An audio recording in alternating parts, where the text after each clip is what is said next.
اعوذ باللہ من الشیطان الرجیم بسم اللہ الرحمن الرحیم سورۃ المدثر مکی اور اس کی آیت 56 ہے۔ بسم اللہ الرحمن الرحیم یا ایھا المدثر قم فانذر وربک فکبر وثیابک فطہر والرجس فاہجر ولا تمنن تستكثر ولربک فاصبر فاذا نقر في الناقور فذلك يومئذ يوم عسير على الكافرين غیر یسیر۔ اے چادر اوڑھنے والے کھڑے ہوئیے پھر ڈرائیے اور اپنے رب کی بڑائی کو بیان کیجیے اور اپنے کپڑے کو پاک رکھیے اور بتوں سے دور رہیے اور آپ احسان اس لیے نہ کیجیے کہ آپ زیادہ طلب کریں اور اپنے رب کے لیے صبر کیجیے۔ پھر جب پھونکا جائے گا سور میں تو یہ دن بڑا سخت دن ہوگا، کافروں پر کچھ بھی آسان نہیں ہوگا۔ امام بخاری نے روایت کیا جابر بن عبداللہ رضی اللہ تعالیٰ عنہ سے کہ رسول اللہ صلی اللہ علیہ وسلم نے فرمایا کہ میں نے حرا میں اعتکاف کیا، پھر جب میرا اعتکاف ختم ہوا تو میں اترا، پس مجھے آواز دی گئی، پس میں نے دیکھا میری دائیں جانب، پس مجھے کوئی چیز نظر نہیں آئی، پھر میں نے دیکھا میری بائیں جانب، پھر مجھے کوئی چیز نظر نہیں آئی، میں نے دیکھا میرے آگے، پھر مجھے کوئی چیز نظر نہیں آئی، اور میں نے میرے پیچھے دیکھا، پس مجھے کوئی نظر نہیں آیا، پس میں نے اپنے سر کو اٹھایا، پس میں نے ایک چیز دیکھی، پھر میں حضرت خدیجہ رضی اللہ تعالیٰ عنہ کے پاس آیا، پھر میں نے کہا کہ مجھے چادر اڑاؤ اور میرے اوپر ٹھنڈا پانی بہاؤ۔ آپ نے فرمایا کہ مجھے چادر اڑاؤ پھر میرے اوپر ٹھنڈا پانی بہاؤ۔ فرمایا کہ پھر آیت کریمہ نازل ہوئی یا ایھا المدثر قم فانذر وربک فکبر۔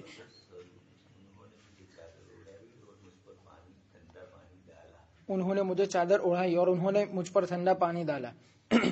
فرمایا کہ پھر آیت کریمہ نازل ہوئی یا ایھا المدثر قم فانذر وربک فکبر۔ ابو سلمہ رضی اللہ تعالیٰ عنہ سے روایت ہے کہ مجھے جابر بن عبداللہ رضی اللہ تعالیٰ عنہ نے بتلایا کہ انہوں نے رسول اللہ صلی اللہ علیہ وسلم کو سنا کہ آپ بیان کر رہے تھے فترت وحی کے سلسلے میں، پاس آپ نے فرمایا اپنی بات میں کہ اس درمیان کہ میں چل رہا تھا کہ اچانک میں نے آسمان میں سے ایک آواز سنی، بس میں نے اپنی نگاہوں کو اٹھایا آسمان کی جانب، پھر اچانک فرشتہ تھا جو میرے پاس غار حرا میں آیا تھا، جو بیٹھا ہوا تھا کرسی پر آسمان و زمین کے درمیان، پس میں اس سے ڈر گیا یہاں تک کہ میں جھک گیا زمین کی طرف، پھر میں آیا میرے گھر والوں کے پاس، پھر میں نے کہا کہ مجھے چادر اڑاؤ، مجھے چادر اڑاؤ، بس مجھے چادر اڑائی گئی، پھر آیت کریمہ نازل ہوئی یا ایھا المدثر قم فانذر سے لے کر فہجر تک۔ ابو سلمہ رضی اللہ تعالیٰ عنہ نے فرمایا کہ وہ رجس سے مراد بت ہے۔ پھر ابو سلمہ رضی اللہ تعالیٰ عنہ نے کہا کہ رد سے مراد بت ہے۔ پھر وحی کا سلسلہ شروع ہو گیا اور لگاتار جاری رہی، اور یہ سیاق تقاضا کرتا ہے کہ تحقیق کے وحی نازل ہو چکی تھی اس سے پہلے۔ آپ صلی اللہ علیہ وسلم کے فرمان فَإِذَا الْمَلَكُ الَّذِي كَانَ بِحِرَا کی وجہ سے، اور وہ جبرائیل علیہ الصلوۃ والسلام میں جو آپ کے پاس آئے تھے اللہ تعالیٰ کے فرمان اقرأ بسم ربک الذی خلق کو لے کر، پھر بلا صبح اس کے بعد فطرت کا زمانہ ہوا، پھر فرشتہ آیا اس کے بعد، جیسا کہ امام احمد نے فرمایا جابر بن عبداللہ رضی اللہ تعالیٰ عنہ سے کہ رسول اللہ صلی اللہ علیہ وسلم کو فرماتے ہوئے سنا کہ پھر وحی بند ہو گئی مجھ سے ایک زمانے تک، اس درمیان کہ میں چل رہا تھا میں نے آسمان میں ایک آواز سنی، پس میں نے اپنی نگاہوں کو اٹھایا آسمان کی جانب، پس اچانک وہ فرشتہ جو میرے پاس آیا تھا بیٹھا ہوا تھا کرسی پر آسمان اور زمین کے درمیان، پس میں اس کی وجہ سے ڈر گیا یہاں تک کہ میں جھک گیا زمین کی طرف، پھر میں میرے گھر والوں کے پاس آئے، پھر میں نے ان سے کہا کہ مجھے چادر اڑاؤ، مجھے چادر اڑاؤ، بس مجھے چادر اڑائی گئی۔ پھر اللہ تبارک و تعالیٰ نے آیت کریمہ نازل فرمائی یا ایھا المدثر قم فانذر وربک فکبر وثیابک فطہر والرجس فاہجر۔ پھر وحی کا سلسلہ شروع ہو گیا اور لگاتار جاری رہی۔ امام طبرانی نے روایت کیا ابن عباس رضی اللہ تعالیٰ عنہما سے فرمایا کہ بلا صبح ولید بن مغیرہ نے قریش کو کھانے کی دعوت دی، پھر جب وہ کھانے سے فارغ ہو گئے تو کہا کہ تم کیا کہتے ہو اس آدمی کے بارے میں؟ تو ان میں سے بعض نے کہا کہ وہ جادوگر ہے، اور ان میں سے بعض نے کہا کہ وہ جادوگر نہیں ہے، ان میں سے بعض نے کہا کہ کاہن ہے، اور ان میں سے بعض نے کہا کہ وہ کاہن نہیں ہے، اور ان میں سے کچھ لوگوں نے کہا کہ وہ شاعر ہے، اور کچھ لوگوں نے کہا کہ شاعر نہیں ہے، اور ان میں سے بعض نے کہا کہ بلکہ وہ جادوگر ہے جو نقل کرتا ہے۔ پس ان کی رائے اسی بات پر متفق ہو گئی کہ بلا صبح وہ جادو ہے جو نقل ہوتا چلا آ رہا ہے۔ پس یہ بات نبی کریم صلی اللہ علیہ وسلم کو پہنچی تو آپ غمگین ہو گئی اور اپنے سر کو جھکا لیا اور چادر اوڑھ لی، تو اللہ تبارک و تعالیٰ نے یہ آیت کریمہ نازل فرمائی یا ایھا المدثر قم فانذر وربک فکبر وثیابک فطہر والرجس فاہجر ولا تمنن تستكثر ولربک فاصبر۔ اور بار تعالیٰ کا فرمان قم فانذر یعنی تیار ہو جائے عزیمت پر عمل کرنے کے لیے اور لوگوں کو ڈرائیے، اور ربک فکبر یعنی عظمت بیان کیجیے، وثیابک فطہر۔ ابن عباس رضی اللہ تعالیٰ عنہما سے پوچھا گیا اس آیت کریمہ کے بارے میں، اس آیت کریمہ وثیابک فطہر کے بارے میں، تو فرمایا کہ آپ کسی گناہ کا ارتکاب نہ کیجیے اور نہ دھوکے بازی کا ارتکاب کیجیے۔ پھر فرمایا کہ کیا تم نے نہیں سنا ہے غیلان ابن سلمہ ثقفی کے شعر کو فإني بحمد الله لا ثوب فاجر لبست ولا من غدرة أتقنع، پس بلا صبح الحمدللہ نہ میں نے کسی فاجر کے کپڑے پہنے ہیں اور نہ میں دھوکے کی وجہ سے کپڑے میں لپٹ جاؤں۔ ان سے ایک روایت میں ہے کہ کپڑا اوڑھ لو. اور ان سے ایک روایت میں ہے کہ فطہر یعنی گناہوں سے پاک ہو جائیے. امام مجاہد نے فرمایا وثیابک فطہر، فرمایا کہ آپ کی ذات مراد ہے نہ کہ آپ کے کپڑے. اور ان سے ایک روایت میں ہے کہ اپنے عمل کو درست کر لیجیے. امام قتادہ نے فرمایا وثیابک فطہر یعنی اس کو پاک کیجیے گناہوں سے. محمد بن سیرین نے فرمایا وثیابک فطہر یعنی اس کو دھوئیے پانی کے ذریعے سے. ابن زید نے فرمایا کہ مشرکین صاف ستھرا نہیں رکھتے تھے تو اللہ تبارک و تعالیٰ نے آپ کو حکم دیا کہ خود بھی پاک رہے اور اپنے کپڑوں کو بھی پاک رکھیے. اور یہ قول وہ ہے جس کو ابن جریر نے پسند فرمایا ہے. اور تحقیق کی آیت ان تمام معنی کو شامل ہے قلب کی پاکی کے ساتھ، اس لیے کہ عرب لوگ ثیاب کا اس پر اطلاق کرتے ہیں. اور سعید بن جبیر رحمۃ اللہ علیہ نے فرمایا وثیابک فطہر یعنی اپنے دل کو اور اپنے نیت کو پاک کیجیے. بارے تعالیٰ کا فرمان والرجز فہجر. ابن عباس رضی اللہ تعالیٰ عنہما نے فرمایا کہ رجز سے مراد بت ہے کہ آپ ان سے دور رہیے. امام ضحاک نے فرمایا والرجز فہجر یعنی معصیت کو چھوڑ دیجیے. اور ہر تفسیر کے مطابق پس لازم نہیں آتا ہے کہ آپ نے اس میں سے کسی چیز کا ارتکاب کیا ہو، جیسے کہ بارے تبارک و تعالیٰ کا فرمان یا ایھا النبی اتق اللہ ولا تطع الکافرین والمنافقین. بارے تعالیٰ کا فرمان ولا تمنن تستكثر. ابن عباس رضی اللہ تعالیٰ عنہما نے فرمایا کہ آپ کوئی عطیہ اس لیے نہ دیجیے کہ آپ اس سے زیادہ طلب کرے. حسن بصری رحمۃ اللہ علیہ نے فرمایا کہ آپ اپنے عمل کے ذریعے سے احسان نہ کیجیے اپنے رب پر کہ آپ ان سے زیادہ چاہے. اس کو ابن جریر نے پسند فرمایا. امام مجاہد نے فرمایا کہ آپ کمزور نہ ہو جائے کہ آپ زیادہ چاہے بھلائی میں سے. فرمایا کہ کلام عرب میں تمنن تضاعف کے معنی میں ہوتا ہے. ابن زید نے فرمایا کہ آپ احسان نہ کیجیے نبوت کے ذریعے سے لوگوں پر کہ آپ اس کے بدلے ان سے طلب کریں، یعنی آپ اس پر عوض لے دنیا میں سے. بس یہ 4 اقوال ہے اور مناسب پہلا قول زیادہ مناسب پہلا قول ہے، واللہ اعلم. بارے تعالیٰ کا فرمان وَلِرَبِّكَ فَاصْبِرْ یعنی آپ صبر کو تھامے رکھیے ان کی اذیت پر اللہ تبارک و تعالیٰ کی رضامندی حاصل کرنے کے لیے. اس کو امام مجاہد نے فرمایا. ابراہیم نخعی نے فرمایا کہ صبر کیجیے اللہ تعالیٰ کے عطیہ پر، اپنے عطیہ پر اللہ تعالیٰ کے لیے. بارے تعالیٰ کا فرمان فَإِذَا نُقِرَ فِي النَّاقُورِ فَذَلِكَ يَوْمَئِذٍ يَوْمٌ عَسِيرٌ عَلَى الْكَافِرِينَ غَيْرُ يَسِيرٍ. ابن عباس امام مجاہد نے فرمایا ناقور یعنی سور. امام مجاہد نے فرمایا کہ وہ سنگ کی شکل کی طرح ہوگا. اور حدیث میں کہ کیسے میں راحت حاصل کروں، حالانکہ صاحب قرن نے تحقیق کے سنگ کو اپنے منہ میں لیا ہوا ہے اور اپنی پیشانے کو جھکا لیا ہے اور منتظر ہے کہ کب حکم دیا جائے پھر وہ سون پھونک دے. بس رسول اللہ صلی اللہ علیہ وسلم کے صحابہ نے عرض کیا کہ آپ ہم کو کیا حکم دیں گے اللہ کے رسول صلی اللہ علیہ وسلم؟ تو فرمایا کہ تم کہو حسبنا اللہ ونعم الوکیل علی اللہ توکلنا. بارے تعالیٰ کا فرمان فذلک یومئذ یوم عسیر یعنی سخت دن ہوگا، علی الکافرین غیر یسیر یعنی ان پر کچھ بھی آسانی نہیں ہوگی. جیسا کہ اللہ تبارک و تعالیٰ نے فرمایا یقول الکافرون ھذا یوم عسیر. اور تحقیق کے ہم سے روایت کیا کہ زرار بن اوفا سے جو بصرہ کے قاضی تھے کہ انہوں نے ان کو صبح کی نماز پڑھائی، پھر اس میں اس سورۃ کریمہ کو تلاوت کیا. پھر جب اس آیت پر پہنچے باری تعالیٰ کے فرمان فَإِذَا نُقِرَ فِي النَّاقُورِ فَذَلِكَ يَوْمَئِذٍ يَوْمٌ عَسِيرٌ عَلَى الْكَافِرِينَ غَيْرُ يَسِيرٍ پر تو ان سے ایک زبردست ہچکی لگ گئی، بس وہ وفات پا کر گر پڑے. اللہ تبارک و تعالیٰ ان پر رحم.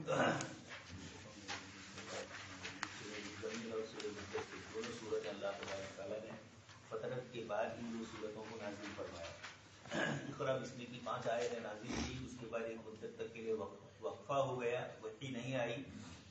اور پھر اس کے بعد جب آپ صلی اللہ علیہ وسلم غار ہرا کے پاس تھے، وہاں سے گزر رہے تھے اجیاد کے علاقے میں، اور اچانک آسمان سے جبرائیل علیہ السلام اپنی اصلی شکل میں تشریف فرما ہوئے. آپ ڈر گئے.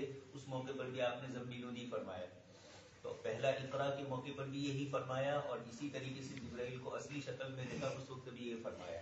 ان دونوں واقعات کو مفسرین نے الگ الگ ذکر کیا ہے. دوسرا ہے مزمل اور مدثر. ان دونوں کا بھی ظاہری مفہوم ایک ہی ہے، کپڑے لپٹنے والے، گدی کمبلی لپٹنے والے. اس اعتبار سے مزمل اور مدثر کے شان نزول میں ایک ہی واقعہ یہی اجیاد والا عموماً ذکر کیا جاتا ہے.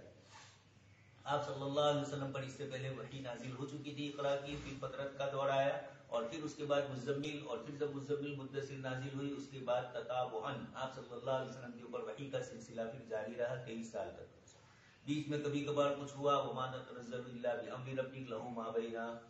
حضرت جبرائیل صاحب نے پوچھا کہ کیوں نہیں آتے ہیں، وعدہ کیا تھا، اور تو یہی کہا کہ وما نتنزل الا بامر ربک، ہم خود نہیں آ سکتے ہیں، اللہ کے حکم سے ہی آئیں گے. یا ایھا المدثر قم فانذر. آپ صلی اللہ علیہ وسلم کو فرمایا کہ آپ اٹھ جائیے اور ڈرائیے، اور اپنے رب کی تکبیر اور تعظیم بیان کیجیے، اپنے کپڑوں کو پاک کیجیے، بتوں سے اپنے آپ کو چھوڑ دیجیے، دور کر دیجیے. ولا تمنن، اور لوگوں پر احسان مت کیجیے کہ جس سے زیادتی چاہ رہے ہو. یہ چند کلمات آپ صلی اللہ علیہ وسلم کو نسبت کر کے فرمائی. اسی کو آگے روایت میں ابن کثیر نے نقل کیا کہ یہ الفاظ تو مراد ذکر کیے گئے لیکن آپ صلی اللہ علیہ وسلم کی ذات گرامی مراد نہیں ہے، کہ نعوذ باللہ آپ نے تکبر کیا ہو، آپ صلی اللہ علیہ وسلم نے احسان جتلایا ہو، آپ نے بتوں کی عبادت کی ہو، آپ نے اپنے قبروں کو ناپاک رکھا ہو، یہ اس طرح کوئی مراد نہیں ہے۔ خطاب آپ صلی اللہ علیہ وسلم کو ہے اور مراد اس سے دنیا بھر کی انسانیت ہے۔ اس لیے حضرت تھانوی رحمۃ اللہ علیہ اس قسم کی عبارتوں کی تفسیر میں یہی فرماتے ہیں کہ جیسے اب تک آپ نے نہیں کیا، اپنے کپڑوں کو ناپاک نہیں رکھا، اب تک آپ نے شرک نہیں کیا، اب تک آپ نے احسان نہیں کیا، تو مستقبل میں بھی نہ کیجیے، تاکہ آپ صلی اللہ علیہ وسلم کو کوئی چیز سے روکنے سے یہ مطلب نہ ہو کہ آپ اس سے نہیں رکتے تھے اس لیے روکا گیا، نعوذ باللہ، یا آپ کو کسی چیز کا حکم دیا گیا تو آپ وہ نہیں کرتے تھے اس لیے کرنے کا حکم دیا، یہ دونوں باتیں مراد نہیں ہے۔ آپ کے ذریعے پوری انسانیت کو سمجھانا ہے۔ فانذر، لوگوں کو ڈرائیے، داعی کا کام ہے اللہ کے بندوں کو اللہ کے دین کی بات پہنچانا۔ وربک فکبر، اور اللہ کی عظمت بیان کرتا رہے تاکہ مخلوق کی طاقت کا استہزاء اس کے اوپر غالب نہ آ جائے اور مخلوق سے وہ ڈرنے والا نہ ہو، داعی ڈرتا نہیں ہے تو وربک فکبر، اللہ پاک کی عظمت اور کبریائی بیان کرتا رہے گا تو اس کی وجہ سے اس کو تسلی ہوگی اور مخلوق سے خوف نہیں ہوگا۔ وثیابک فطہر، اپنے کپڑوں کو پاک کیجیے۔ کپڑوں کو پاک کرنے کا ایک مطلب تو کپڑوں کو ظاہری طور پر نماز کے اوقات کے اندر ناپاکی اور گندگی والے نہ رہنے دیے جائیں، ایک تو یہ مراد ہے، اور ایک علماء مفسرین نے اس کی دوسری تشریح کی ہے وثیابک فطہر سے، کہ کپڑا بول کر دل کی نیت اور دل کی صفائی مراد ہے۔ یا بنی آدم قد انزلنا علیکم لباسا یواری سوآتکم ورشا، اور فوراً فرمایا ولباس التقوی، تقوی کا لباس، تو تقوی کا کوئی لباس بازار میں ملتا نہیں ہے، تقوی والوں کے یہاں ہی ملتا ہے، ان کے بازار میں، تو مراد یہی ہے یہاں پر کپڑے پاک کیجیے۔ اب فقہائے کرام اس کے ظاہر پر حکم لگاتے ہوئے کپڑوں کی پاکی اور صفائی کا حکم دیتے ہیں، اور صوفیاء کرام اس سے آگے بڑھ کر یہ کہتے ہیں کہ کپڑوں کی پاکی سے صرف کپڑے ہی کی پاکی مراد نہیں ہے، اندر کے نفس کی اور اپنے دل کی اصلاح مراد ہے۔ دونوں باتیں اپنی جگہ پر صحیح ہے، دونوں کی نفی نہیں ہے، لیکن فقہائے کرام آیات کے ظاہر پر حکم لگانے کے لیے ظاہر ہی سے فتویٰ دیتے ہیں، اس لیے ان کی بات عبارت کے ظاہر کے اعتبار سے صحیح ہے، اور حکم خداوندی کا اول منشا بھی یہی ہے۔ اس لیے حضرت تھانوی رحمۃ اللہ علیہ نے بیان القرآن میں جب تصوف کے مسائل کو قرآن سے ثابت کیا تو مسائل تصوف کو قرآن کریم کی تفسیر کے حاشیے میں لکھا کہ تصوف کی دنیا کے اندر ایک چیز کا بہت دور کا معنی مراد ہوتا ہے، اور وہ قرآن کا اولین معنی نہیں ہے، قرآن کا اولین وہی معنی جس زبان میں نازل ہوا، اس زبان کا جو لفظ جس معنی میں عوام میں مستعمل ہوتا ہے، قرآن اسی معنی کو اولی مراد لیتا ہے۔ البتہ کہیں کہیں مجازی معنی بھی مراد ہے، ولا طائر یطیر بجناحیہ الا امم منکم، اور اس طرح کی کئی جگہیں ہیں جہاں قرآن کریم نے جیسے خود مرد اور عورت ہن لباس لکم وانتم، یہ اس قسم کے مجازات بھی مراد ہے، لیکن یہاں مجازی معنی مراد نہیں ہے۔ اس لیے صوفیاء کرام کی تفسیر کو تعویل کا درجہ دیا جائے گا، تفسیر کا درجہ نہیں۔ اس لیے حضرت تھانوی نے احتیاط برتا کہ تفسیر جہاں لکھی نیچے حاشیے میں بھی نہیں لیا اس کو، ادھر سائڈ کے اوپر بائیں جانب دائیں جانب ہی حاشیے میں اس کو ذکر کیا تصوف کو، اب تو مستقل کتاب میں آ چکا ہے۔ وَالرُّزَّ فَهْجُرْ، اور اسی طریقے سے رز کا معنی بت ہے، شرک ہے، کفر ہے، ان سب کو بھی چھوڑ دیجیے۔ وَلَا تَمْنُنْ تَسْتَكْثِرْ، اللہ کے نبی صلی اللہ علیہ وسلم سے ان چیزوں کا تصور ہی نہیں ہے، لیکن آپ کے ذریعے دعوت دی جاتی ہے پوری انسانیت کو۔ وَلَا تَمْنُنْ تَسْتَكْثِرْ، عموماً دنیا میں ہوتا ہے کہ کسی کے اوپر احسان کرنے کے بعد اس سے زیادتی وصول کی جاتی ہے، شادی بیاہ میں ہوتا ہے ہم نے 100 دیے تو سامنے والا 150 دے، اس طریقے کی عمومی توجہات ہوتی ہے لوگوں کی۔ قرآن کریم نے فرما دیا کہ کسی سے لینے کی بنیاد پر احسان مت کیجیے، اللہ کو راضی کرنے کے لیے کیجیے، جتنا اللہ نے لکھا ہے وہی ہو کر ملنے والا ہے، مخلوق کی اعتبار سے کوئی زیادتی ہو سکنے والی نہیں ہے۔ وَلِرَبِّكَ فَاصْبِرْ، نبوت کا احسان مت کیجیے، یہ اہل علم کو بھی تھوڑی تنبیہ فرمائی۔ ابن زید رحمۃ اللہ علیہ فرماتے ہیں وَلَا تَمْنُنْ تَضُوف کے معنی میں بھی آتا ہے، خیر یہ تھوڑی لغات تو ہے لیکن بہت دور کی لغت ہے، اصل تو وہی وَلَا تَمْنُنْ تَسْتَكْثِرْ سے یہی ہے کہ آپ نبوت کا احسان ان پر فرما رہے ہیں، توحید کی باتیں ان کو کہہ رہے ہیں، تو ان کی دنیا ان سے ملنے کی کوئی توقع نہ رکھے۔ یہ اہل علم کو کہا جا رہا ہے اپنے بیانات میں، اپنے مواعظ میں، اپنے اسباق کے اندر مخلوق سے امید نہ رکھے بلکہ اللہ ہی سے امید رکھے۔ وَلَا تَمْنُنْ تَسْتَكْثِرْ، اس لیے یہ نہ سمجھیے کہ میں احسان کر رہا ہوں۔ وَلِرَبِّكَ فَاصْبِرْ، اللہ ہی کے لیے صبر کیجیے، اس لیے کہ اس راہ کے اندر پریشانیاں آنے ہی والی ہے۔ فَإِذَا نُقِرَ فِي النَّاقُورِ، اللہ پاک کی طرف سے جب سور پھونکا جائے گا، فَذَلِكَ يَوْمَئِذٍ يَوْمٌ عَسِيرٌ، بڑا سخت دن ہوگا اور کافروں کے لیے بڑا پریشان کن ہوگا۔ کافر اس دن کہیں کہ ھذا یوم عسیر۔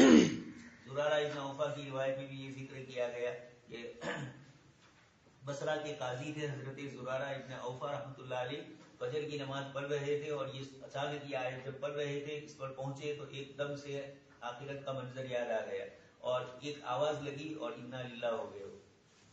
معلوم یہ ہوا کہ اس قسم کی آیتیں جن کا تعلق آخرت سے ہے، اہل علم کو ان آیتوں کے اوپر بھی غور کر کے آخرت کی طرف توجہ دینی چاہیے.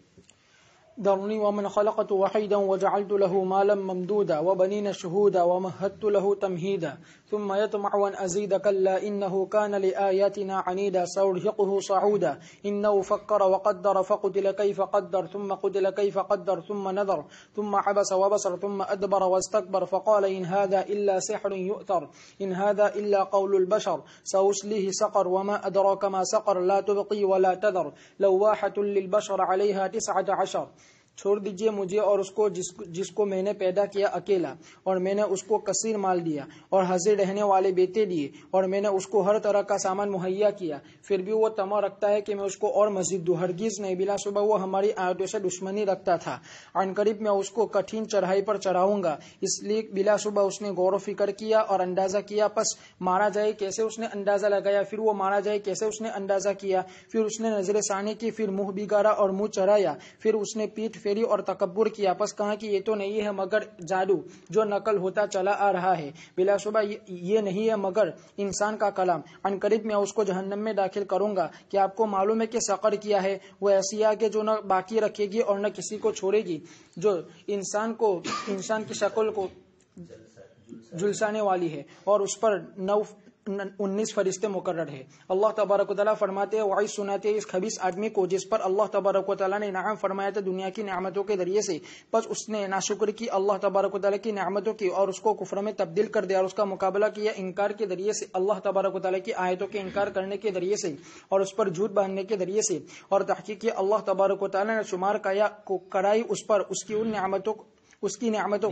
اپنی نعمتوں کو، جبکہ اللہ تبارک جیسا کہ اللہ تبارک و تعالیٰ نے فرمایا ذرنی ومن خلقت وحیدا، یعنی وہ نکلا اپنی ماں کے پیٹ سے تنہا، نہ اس کے پاس کوئی مال تھا اور نہ اولاد تھی، پھر اللہ تبارک و تعالیٰ نے اس کو رزق عطا کیا مالا ممدودا، یعنی وسیع بہت زیادہ. ایک قول یہ ہے کہ 1000 دینار، اور ایک قول یہ ہے کہ 2000 دینار، اور ایک قول یہ 1,00,000 دینار، اور ایک قول یہ ہے کہ ایسا غلہ جو ایسی زمین جس سے وہ غلہ حاصل کرتا تھا، اور اس کے علاوہ دوسرے قول بھی کہے گئے ہیں، اور اس کے لیے بنین شہودا حاضر رہنے والے بیٹے عطا کیے. اور امام مجاہد نے فرمایا کہ وہ غائب نہیں رہتے تھے، یعنی حاضر رہتے تھے اسی کے پاس، وہ سفر بھی نہیں کرتے تھے، اور وہ بیٹھے رہتے تھے اپنے والد کے پاس اور اس کے ذریعے سے فائدہ اٹھاتا تھا اور ان کے ذریعے سے سکون حاصل کرتا تھا. اور اس بات کے مطابق جس کو امام سدی نے ذکر کیا 13 لڑکے تھے. اور ابن عباس رضی اللہ امام مجاہد نے فرمایا کہ وہ 10 لڑکے تھی، اور یہ زیادہ بلی کے نعمت میں، اور یہ کہ ان کے پاس ان کا ٹھہرنا اور وہ اس کے پاس ٹھہرنا ہے. ومہدت لہ تمہیدا، یعنی میں نے اس کو قدرت دی قسم قسم کے مال اور اسباب کے ذریعے سے، اور اس کے علاوہ ثم یطمع ان ازید کلا انه کان لآیاتنا عنیدا، یعنی عناد رکھنے والا تھا اور وہ ناشکری کرنا ہے اللہ تبارک و تعالیٰ کی نعمتوں پر جاننے کے باوجود. اللہ تبارک و تعالیٰ نے فرمایا سأرهقه صعودا. ابن ابو حاتم نے روایت کیا ابو سعید سے کہ نبی کریم صلی اللہ علیہ وسلم نے فرمایا سأرهقه صعودا، فرمایا کہ وہ جہنم میں آگ کا ایک پہاڑ ہے، حکم دیا جائے گا کہ وہ اس پر چڑھے، پھر جب وہ اپنا ہاتھ رکھے گا تو پگھل جائے گا، اور جب اس کو اٹھائے گا تو دوبارہ لوٹ آئے گا. ابن عباس رضی اللہ تعالیٰ عنہ نے فرمایا صعودا، یہ جہنم میں ایک چٹان ہے کہ گھسیٹا جائے گا اس پر کافر کو اس کے چہرے کے بل. امام سدی نے فرمایا صعودا، یہ چکنی چٹان ہے جہنم میں، حکم دیا جائے گا کہ وہ اس پر چڑھے. اور امام مجاہد نے فرمایا سأرهقه صعودا، یعنی عذاب کی مشقت مراد ہے. امام قتادہ نے فرمایا کہ ایسا عذاب جس میں کوئی راحت ہی نہ ہو. اس کو ابن جریر نے پسند فرمایا. باری تعالیٰ کا فرمان انه فکر وقدر، یعنی بلا صبح ہم نے اس کے لیے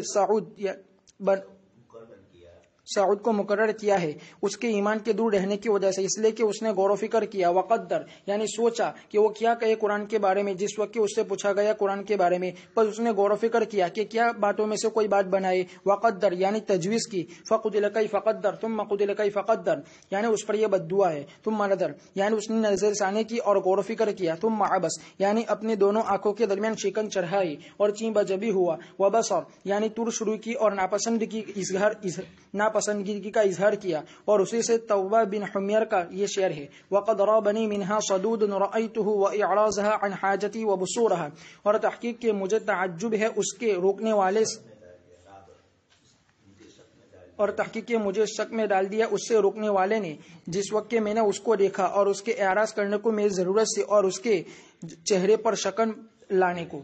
بارے تعالیٰ کا فرمان ثم ادبر واستکبر، یعنی وہ پھر گیا حق سے اور اپنے الٹے قدم واپس چلا گیا تکبر کرتے ہوئے قرآن کریم کی پیروی کرنے سے۔ فقال ان هذا الا سحر یؤثر، یعنی یہ تو جادو ہے جس کو محمد صلی اللہ علیہ وسلم نقل کرتے ہیں اپنے علاوہ ان لوگوں سے جو ان سے پہلے تھے اور اس کو ان سے بیان کرتے ہیں۔ اسی لیے اللہ تبارک و تعالیٰ نے فرمایا ان هذا الا قول البشر، یعنی یہ اللہ تعالیٰ کا کلام نہیں ہے، اور یہ وہ شخص ہے جس کا ذکر کیا جا رہا ہے اس سیاق میں وہ ولید بن مغیرہ مخزومی ہے، اور وہ قریش کے سرداروں میں سے ایک تھا، اللہ تعالیٰ اس پر لعنت کرے۔ ابن عباس رضی اللہ تعالیٰ عنہ نے فرمایا کہ ولید بن مغیرہ ابو بکر رضی اللہ تعالیٰ عنہ کے پاس آیا، پھر ان سے پوچھا قرآن کریم کے بارے میں، پھر جب ابو بکر نے قرآن کے بارے میں ان کو بتلایا تو وہ قریش کے پاس آئے، پھر کہا کہ تعجب ہے اس بات سے جو ابن ابی قبشہ فرماتے ہیں، خدا کی قسم وہ شعر نہیں ہے اور نہ جادو ہے اور نہ کوئی بکواس ہے جنون کی وجہ سے، بلا شبہ ان کا فرمان البتہ اللہ تعالیٰ کے کلام میں سے ہے۔ پھر جب یہ بات قریش کی ایک جماعت نے سنی تو انہوں نے مشورہ کیا اور انہوں نے کہا کہ اللہ کی قسم اگر ولید ثابت ہو گیا تو البتہ قریش بھی ثابت ہو جائیں گے۔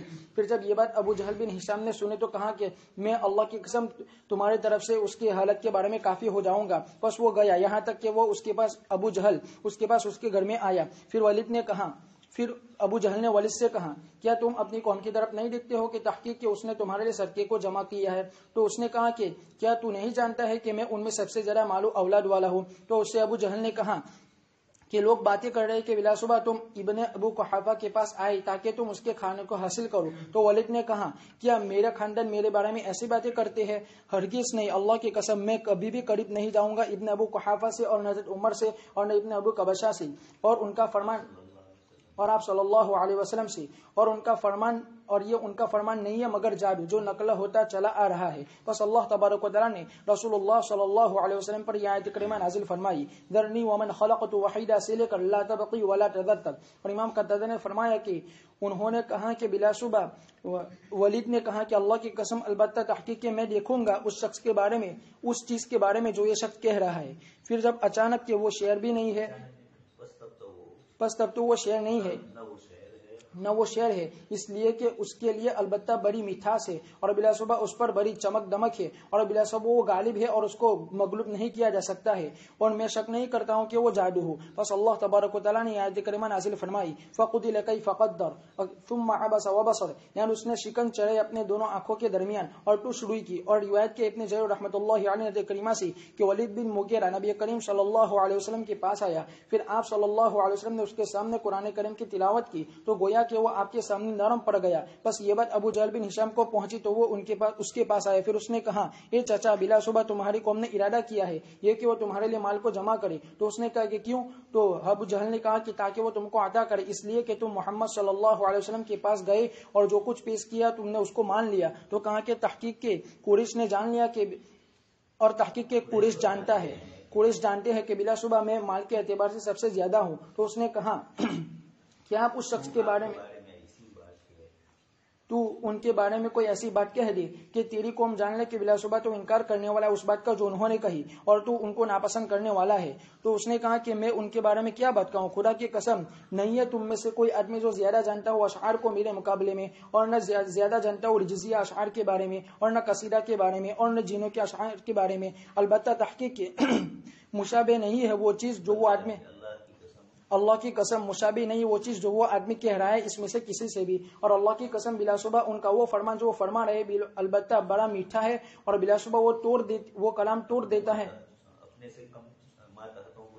اپنے سے ماتحتوں کو توڑ دیتا ہے، اور بلا شبہ وہ البتہ غالب اور اس کو مغلوب نہیں کیا جا سکتا۔ فرمایا اللہ کی قسم، ابو جہل نے کہا اللہ کی قسم تیری قوم راضی نہیں ہوگی یہاں تک کہ تو ان کے بارے میں کوئی بات کہہ دے۔ تو اس نے کہا کہ مجھے چھوڑ دو یہاں تک کہ میں اس کے بارے میں غور و فکر کروں۔ پھر جب اس نے غور و فکر کیا تو کہا کہ بلا یہ نہیں ہے مگر جادو جو محمد صلی اللہ علیہ وسلم نقل کرتے ہیں اپنے علاوہ سے۔ تو یہ آیت کریمہ نازل ہوئی ذرنی ومن خلقت وحیدہ یہاں تک کہ 19 تک پہنچے، اور تحقیق کے سدی نے فرمایا کہ بلا شبہ جب وہ جمع ہوئے دار الندوہ میں تاکہ اپنی رائے پر اتفاق کرے اس ایک قول پر، بس انہوں نے کہا اس سلسلے ایسے قول پر جو وہ ان کے بارے میں کہے وفود کے حج میں آنے سے پہلے، عرب کے وفود کے حج میں آنے سے پہلے، تاکہ وہ ان کو اس سے روکے. تو ایک کہنے والے نے کہا کہ وہ شاعر ہے، دوسرے حضرت نے کہا کہ جادوگر ہے،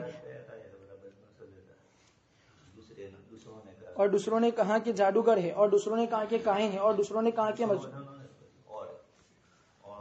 اور اوروں نے کہا کہ مجنون ہے. جیسا کہ اللہ تبارک و تعالیٰ نے فرمایا انظر کیف ضربوا لك الامثال فضلوا فلا يستطيعون سبیلا.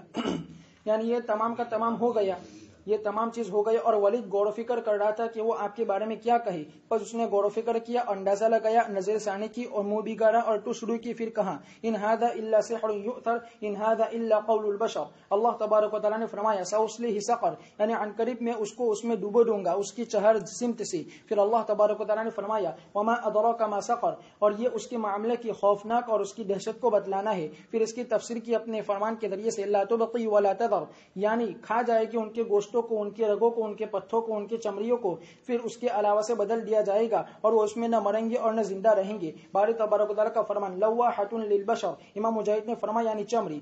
ابو رزین نے فرمایا کہ چمڑی کو جلس ڈالے گی ایک ہی مرتبہ میں، پھر اس کو چھوڑے گی رات سے بھی زیادہ سیاہ. ابن عباس رضی اللہ تعالیٰ عنہ نے فرمایا کہ انسان کی چمڑی کو جلا ڈالے گی. باری تعالیٰ کا فرمان علیہا 19 یعنی مقررہ فرشتے جن کی زبانیہ کی پیش قدمی، زبانیہ کی پیش قدمی، یعنی ان کی خلقت بڑی عظیم ہے اور بڑے سخت اخلاق کے اعتبار سے. ابن ابو حاتم نے روایت کیا بارہ رضی اللہ تعالیٰ عنہ سے باری تعالیٰ کے فرمان علیہا 19 کے بارے میں کہ فرمایا کہ بلا صبح یہود کی ایک جماعت نے پوچھا رسول اللہ صلی اللہ علیہ وسلم کے صحابہ میں سے ایک صحابی سے جہنم کے داروغہ کے بارے میں، تو انہوں نے کہا کہ اللہ اور اس کے رسول زیادہ جانتے ہیں. بس پھر وہ صحابی آئے اور نبی کریم صلی اللہ علیہ وسلم کو بتلایا تو اللہ تبارک و تعالیٰ نے اس وقت آپ پر یہ آیت کریمہ علیہا 19 نازل فرمائی. بس آپ نے اپنے صحابہ کو بتلایا.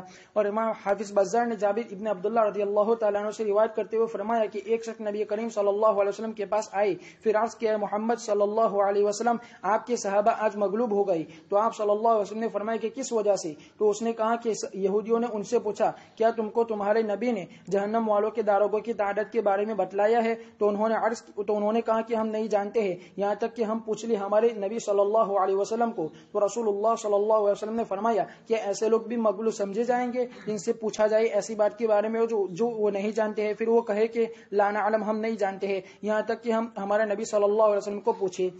پھر آپ نے فرمایا کہ میرے پاس اللہ تعالیٰ کے دشمنوں کو لے کر آؤ، لیکن تحقیق کی انہوں نے ان کے نبی صلی اللہ علیہ وسلم سے پوچھا تھا اور درخواست کی تھی اپنے نبی سے یہ کہ ان کو اللہ تعالیٰ کھلم کھلا دکھلا دے. پھر اللہ تعالیٰ نے ان کے پاس عذاب بھیجا. پھر آپ صلی اللہ علیہ وسلم نے ان کو بلا بھیجا. انہوں نے کہا یہ ابو القاسم جنت والوں کے داروغہ جہنم والوں کے داروغہ کی تعداد کتنی ہے؟ تو آپ صلی اللہ علیہ وسلم نے فرمایا کہ اس طرح، اور اپنی ہتھیلی کے درمیان تطبیق دی. پھر اپنی ہتھیلی کے درمیان 2 مرتبہ تطبیق دی اور ایک کو باندھ دیا اور اپنے صحابہ سے کہا اگر تم سے پوچھا جائے جنت کی مٹی کے بارے میں تو وہ میدے کی طرح ہے. پھر جب انہوں نے پوچھا تو آپ نے ان کو بتلا دیا جہنم والوں کے داروغہ کی تعداد کے بارے میں. پھر رسول اللہ صلی اللہ علیہ وسلم نے ان سے پوچھا کہ جنت کی مٹی کیسی ہے؟ بس وہ ان میں سے باز کی طرف دیکھنے لگے. بس اس نے کہا کہ روٹی کی طرح ہے ابو القاسم. تو آپ نے فرمایا کہ بلکہ میدے کی روٹی کی طرح.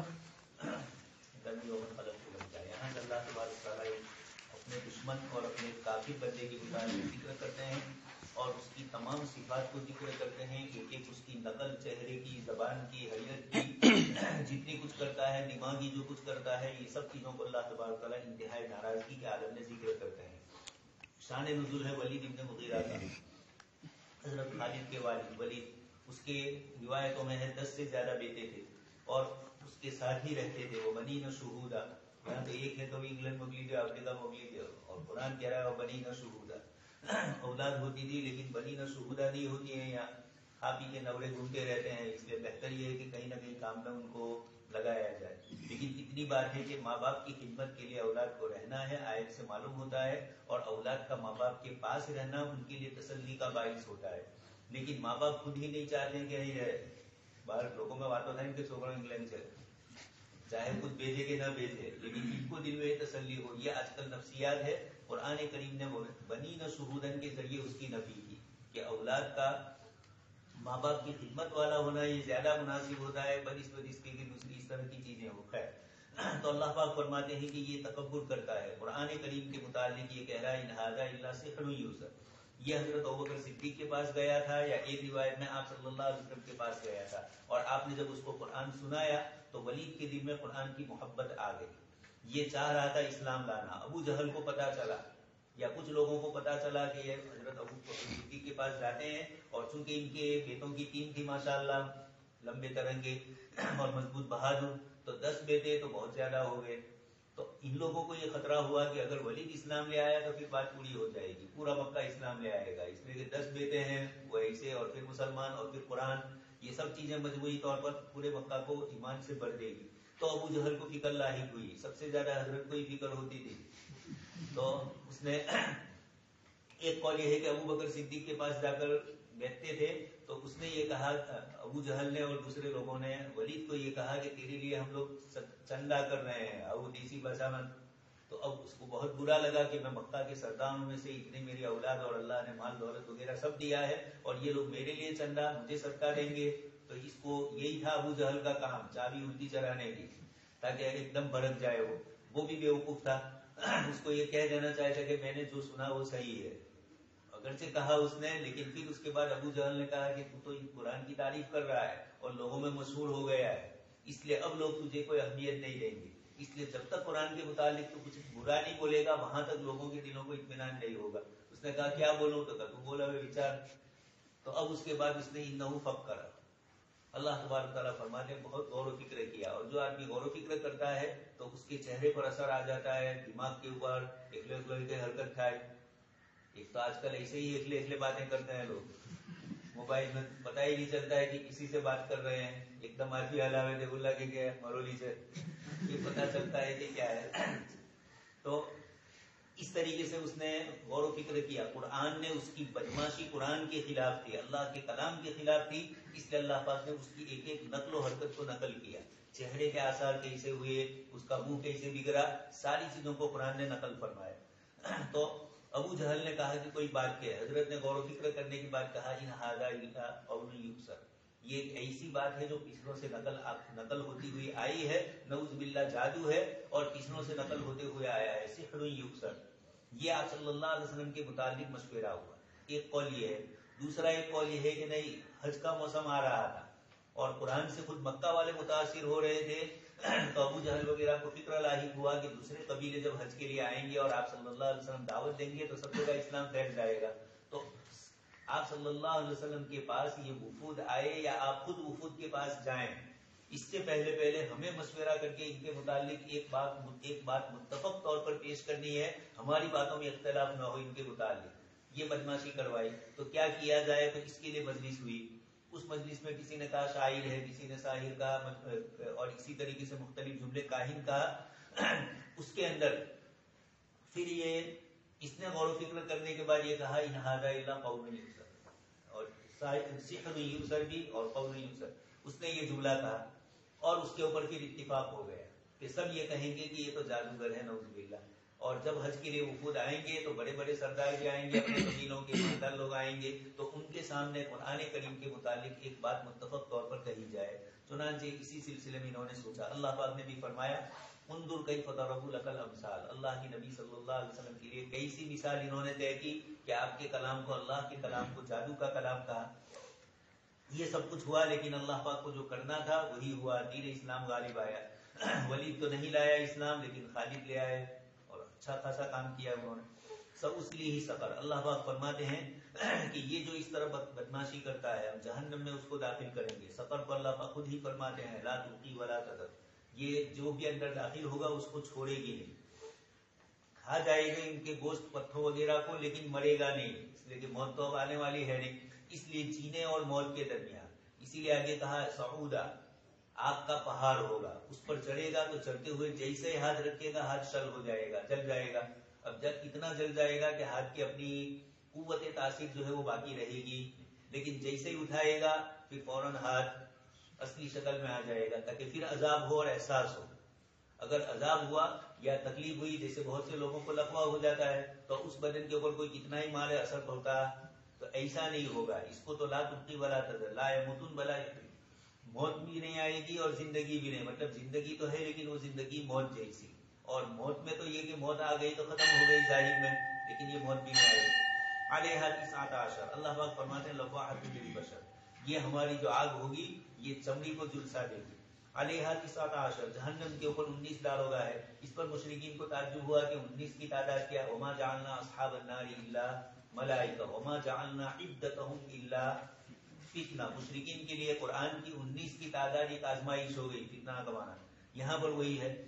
یہودیوں نے آ کر پوچھا کہ کتنے ہیں، صحابہ کو معلوم نہیں تھا، اپنی جو نہیں حکم تھا دونوں جیسا کوئی بھی بات کہہ دینے کی، تو صحابہ کرام نے فرمایا ہمیں معلوم نہیں ہے، ہمارے نبی سے پوچھیں گے۔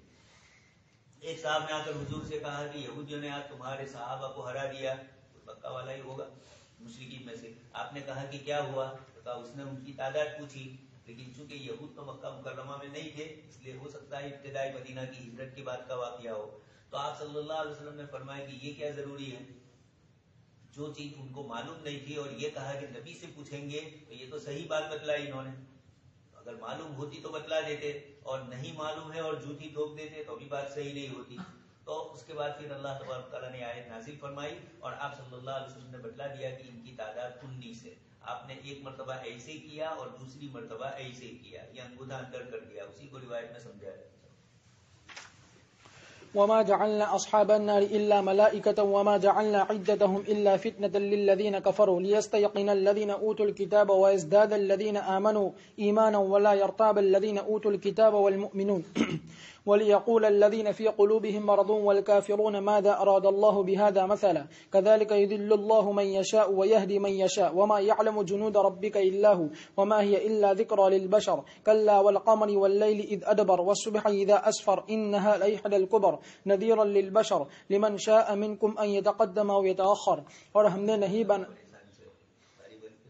ہم نے نہیں بنایا جہنم والوں کے لیے مگر فرشتے، اور ہم نے نہیں بنائی ان کی تعداد مگر آزمائش ان لوگوں کے لیے جنہوں نے کفر کیا، تاکہ یقین کرے وہ لوگ جن کو کتاب دی گئی اور ان کا یقین بڑھ جائے ان لوگوں کا جو ایمان لائے، اور شک نہ کرے وہ لوگ جن کو کتاب دی گئی اور ایمان والے، اور چاہیے کہ کہے وہ لوگ جن کے دلوں میں بیماری ہے اور کافر کہ اللہ تبارک و تعالیٰ نے کا کیا ارادہ کیا ہے اس مثال بیان کرنے کے ذریعے سے۔ اسی طرح اللہ تبارک و تعالیٰ گمراہ کرتے ہیں جسے چاہتے ہیں اور ہدایت دیتے ہیں جسے چاہتے ہیں، اور آپ کے رب کا لشکر معلوم نہیں ہے سوائے اللہ تبارک و تعالیٰ کے، اور یہ نہیں ہے مگر نصیحت انسان کے لیے۔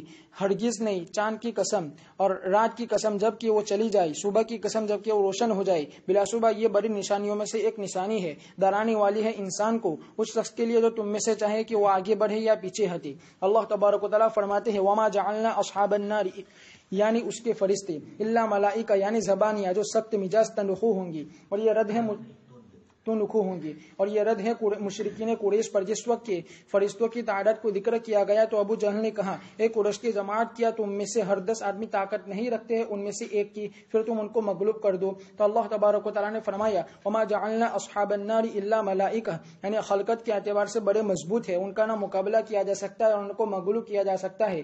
اور تحقیق یہ قول یہ کہ بلا شبہ ابو الاشدید نے کہا کہ قریش کی جماعت ان میں سے تم 2 کو سنبھال لینا، اور بلا شبہ میں تمہاری طرف سے ان میں سے 17 کو سنبھال لوں گا، اپنے ذات پر تعجب کرتے ہوئے، تکبر کرتے ہوئے۔ اور تحقیق کہ اس کی قوت کے بارے میں وہ بات پہنچی ہے جس کا وہ گمان کرتے ہیں کہ بلا شبہ وہ گائے کے کھال پر کھڑا ہوتا تھا اور 10 آدمی اس کو کھینچتے تھے تاکہ وہ اس کو ہٹائے اس کے قدموں کے نیچے سے، پس چمڑا پھنس جاتا تھا اور وہ اس کو نہیں ہٹا پاتے تھے۔ سہیل نے کہا کہ یہ وہ آدمی ہے کہ رسول اللہ صلی اللہ علیہ وسلم نے اس کو بلایا تھا کشتی کے لیے، اور اس نے کہا کہ اگر آپ مجھے پچھاڑ دیں گے تو میں تم پر ایمان لے آؤں گا۔ بس نبی کریم صلی اللہ علیہ وسلم کو بار بار پچھاڑ دیا، پھر بھی وہ ایمان نہیں لایا۔ یہی وہ شخص ہے جس نے آپ کو بلایا تھا کشتی کے لیے۔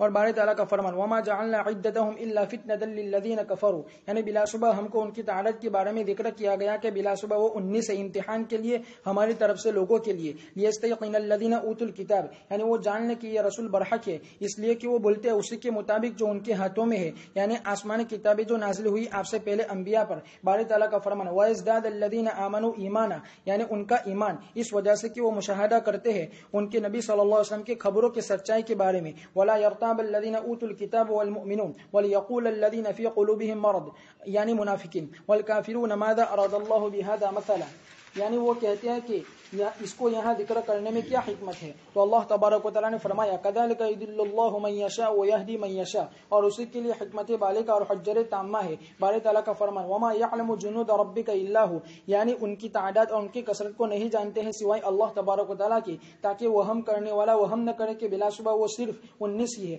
اور تحقیق کے حدیث اسرا میں ثابت ہے بیت المعمور، اس بیت المعمور کی صفت کے بارے میں جو 7ویں آسمان میں ہے کہ پس جب اس میں داخل ہوتے ہیں روزانہ 70,000 فرشتے، پس وہ دوسری مرتبہ وہاں لوٹ کر نہیں آتے ہیں۔ امام احمد نے روایت کیا ابو ذر رضی اللہ تعالیٰ عنہ سے کہ رسول اللہ صلی اللہ علیہ وسلم نے فرمایا کہ بلا شبہ میں دیکھتا ہوں وہ چیز جو تم نہیں دیکھتے ہو، اور میں سنتا ہوں وہ چیز جو تم نہیں سنتے ہو، اور آسمان چرچرایا، اور اس کے لیے حق ہے کہ وہ چرچرائے، اور اس میں نہیں ہے 4 انگل کے بقدر جگہ مگر اس پر سجدہ کرنے والا فرشتہ ہے۔ اگر تم جان لو جو میں جانتا ہوں تو البتہ تم بہت کم ہنسو گے، اور البتہ تم بہت زیادہ رو گے، اور تم لذت حاصل نہیں کرو گے عورتوں کے ساتھ بستروں پر، اور البتہ تم نکل جاؤ گے میدانوں کی طرف تاکہ تم اللہ تبارک و تعالیٰ کی پناہ پکڑو۔ بس ابو ذر نے فرمایا اللہ کی قسم البتہ میں نے چاہا کہ میں ایک درخت ہوگا جس کو کاٹ دیا جاتا، ایک درخت تو ہوتا جس کو کاٹ دیا جاتا۔ جابر بن عبداللہ رضی اللہ تعالیٰ عنہ سے روایت ہے کہ رسول اللہ صلی اللہ علیہ وسلم نے فرمایا کہ نہیں ہے 7 آسمان میں ایک قدم کے بقدر جگہ، اور نہ ایک بالش اور نہ ایک ہتھیلی کے بقدر جگہ، مگر اس میں ایک فرشتہ کھڑا رہنے والا ہے، یا سجدہ کرنے والا فرشتہ یا رکوع کرنے والا فرشتہ۔ پھر جب قیامت کا دن ہوگا تو وہ تمام کہیں گے کہ تیری ذات پاک ہے، ہم نے تیری عبادت کا حق ادا نہیں کیا جیسا اس کا حق تھا، مگر ہم نے تیرے ساتھ کسی چیز کو شریک نہیں کیا۔ ابن مسعود رضی اللہ تعالیٰ عنہ سے روایت ہے فرمایا کہ بلا شبہ آسمانوں میں سے ہر آسمان میں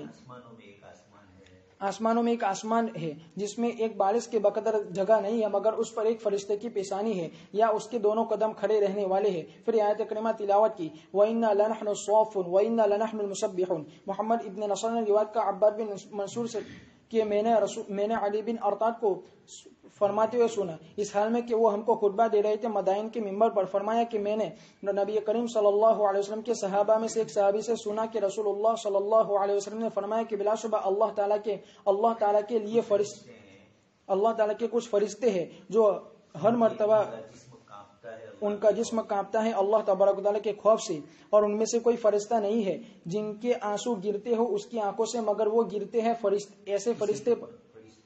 ایسے فرشتے پر جو نماز پڑھتا ہو، اور ان میں سے کچھ فرشتے سجدہ کی حالت میں اس وقت سے جس وقت سے اللہ تبارک و تعالیٰ نے آسمان و زمین کو پیدا کیا انہوں نے اپنے سروں کو نہیں اٹھایا، اور نہ وہ اس کو اٹھائیں گے قیامت کے دن تک۔ پھر جب وہ اپنے سروں کو اٹھائیں گے اور وہ اللہ تبارک و تعالیٰ کی طرف دیکھیں گے تو وہ کہیں گے کہ پاک ہے تیری ذات، ہم نے تیری عبادت نہیں کی جیسا تیری عبادت کرنے کا حق تھا۔ بارے تعالیٰ کا فرمان وما ہی الا ذکر للبشر، یعنی وہ جہنم جن کے اوصاف کو بیان کیا گیا الا ذکر للبشر۔ پھر اللہ تبارک و تعالیٰ نے فرمایا کلا والقمر واللیل اذ ادبر، یعنی جب چلی جائے، والصبح اذا اسفر، یعنی روشن ہو جائے، انها لإحدى الكبر، یعنی بڑی بڑی نشانیوں میں سے، یعنی جہنم۔ اس کو ابن عباس امام مجاہد نے فرمایا نذیرا للبشر لمن شاء منكم ان يتقدم او يتاخر، یعنی اس شخص کے لیے جو چاہے کہ وہ ڈرانے کو قبول کرے اور حق کی ہدایت پائے، یا اس سے پیچھے ہٹے اور روگردانی کرے اور واپس لوٹے۔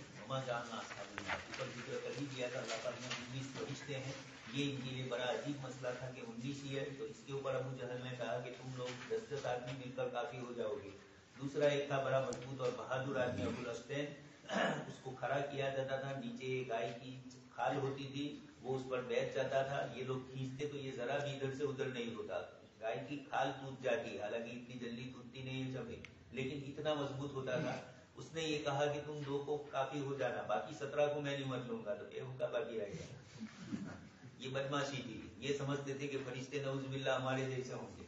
تو اللہ تبارک تعالیٰ نے اللہ فتنۃ للذین کفروا، یہ آزمائش ہو گئی مشرکین کے لیے کہ 19 ہی فرشتے، آخر اتنی بڑی جہنم نے اس کے اوپر تو زیادہ کی نفی نہیں کی ہے، لیکن ایک تعداد ذکر فرمائی 19 کی، ورنہ تو اتنی تعداد ہے جو آپ سن چکے ہیں۔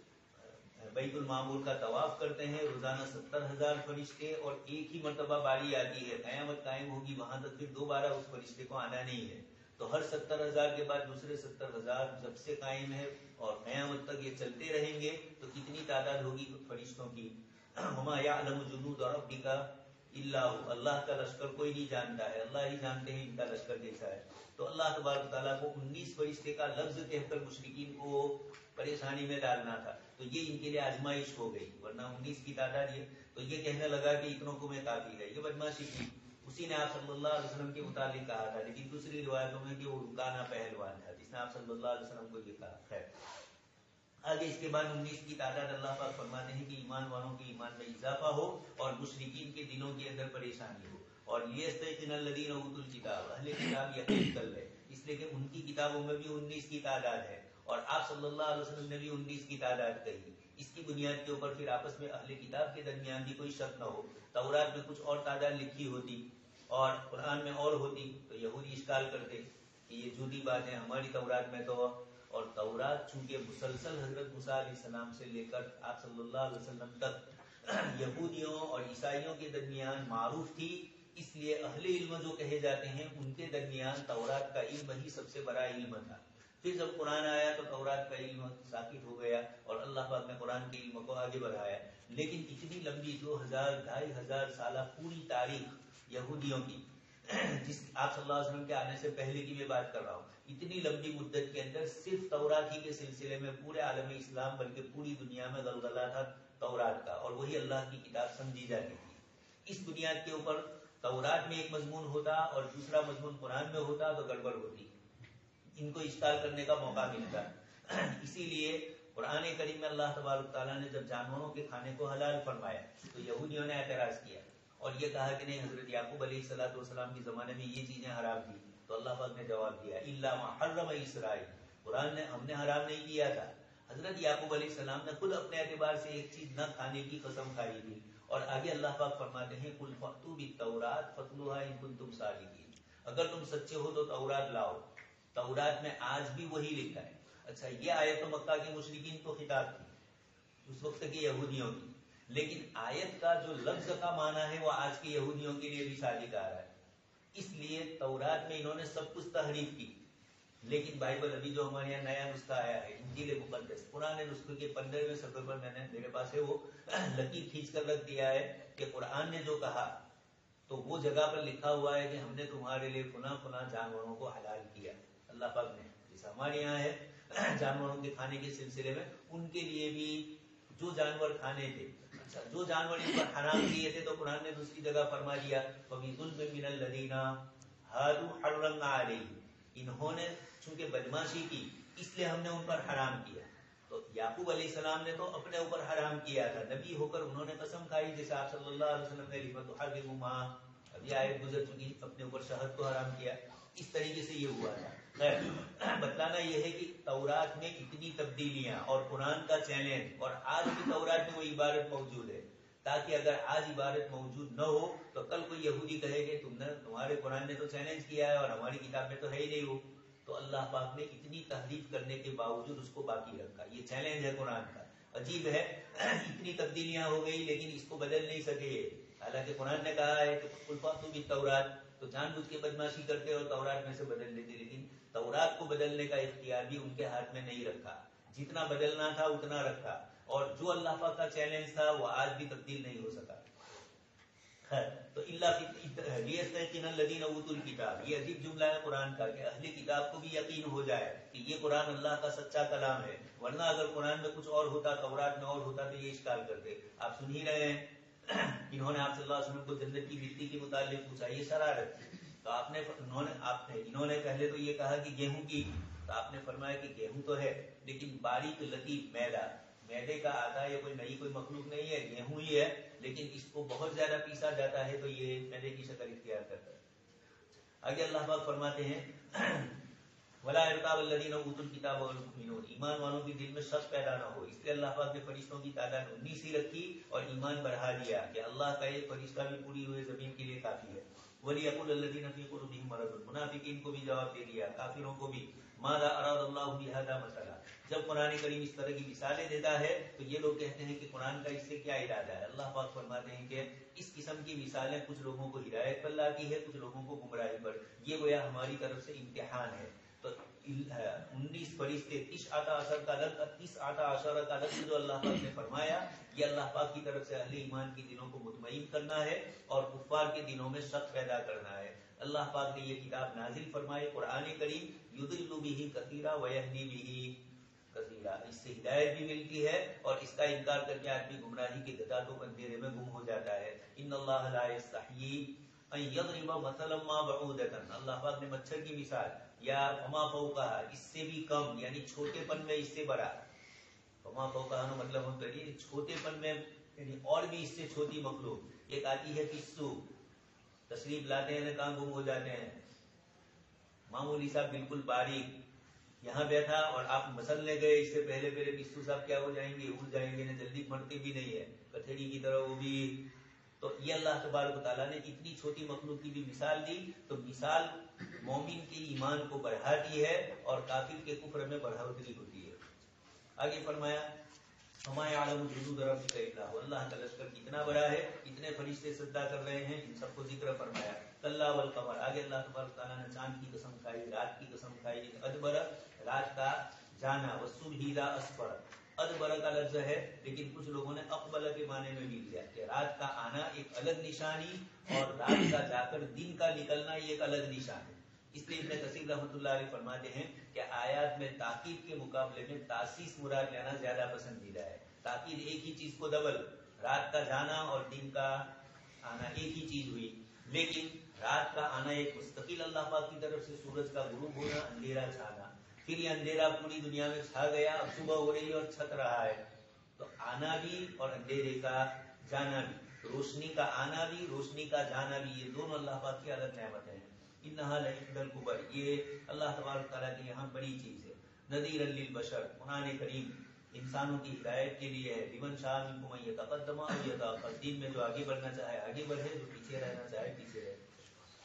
كل نفس بما كسبت رهينة إلا أصحاب اليمين في جنات يتساءلون عن المجرمين ما سلككم في سقر قالوا لم نكن من المصلين ولم نكن نطعم المسكين وكنا نخوض مع الخائضين وكنا نكذب بيوم الدين حتى أتانا اليقين فما تنفعهم شفاعة الشافعين فما لهم عن التذكرة معرضين كأنهم حمر مستنفرة فرت من قسورة بل يريد كل امرئ منهم أن يؤتى صحفا منشرة كلا بل لا يخافون الآخرة كلا إنه تذكرة فمن شاء ذكره وما يذكرون إلا أن يشاء الله هو أهل التقوى وأهل المغفرة.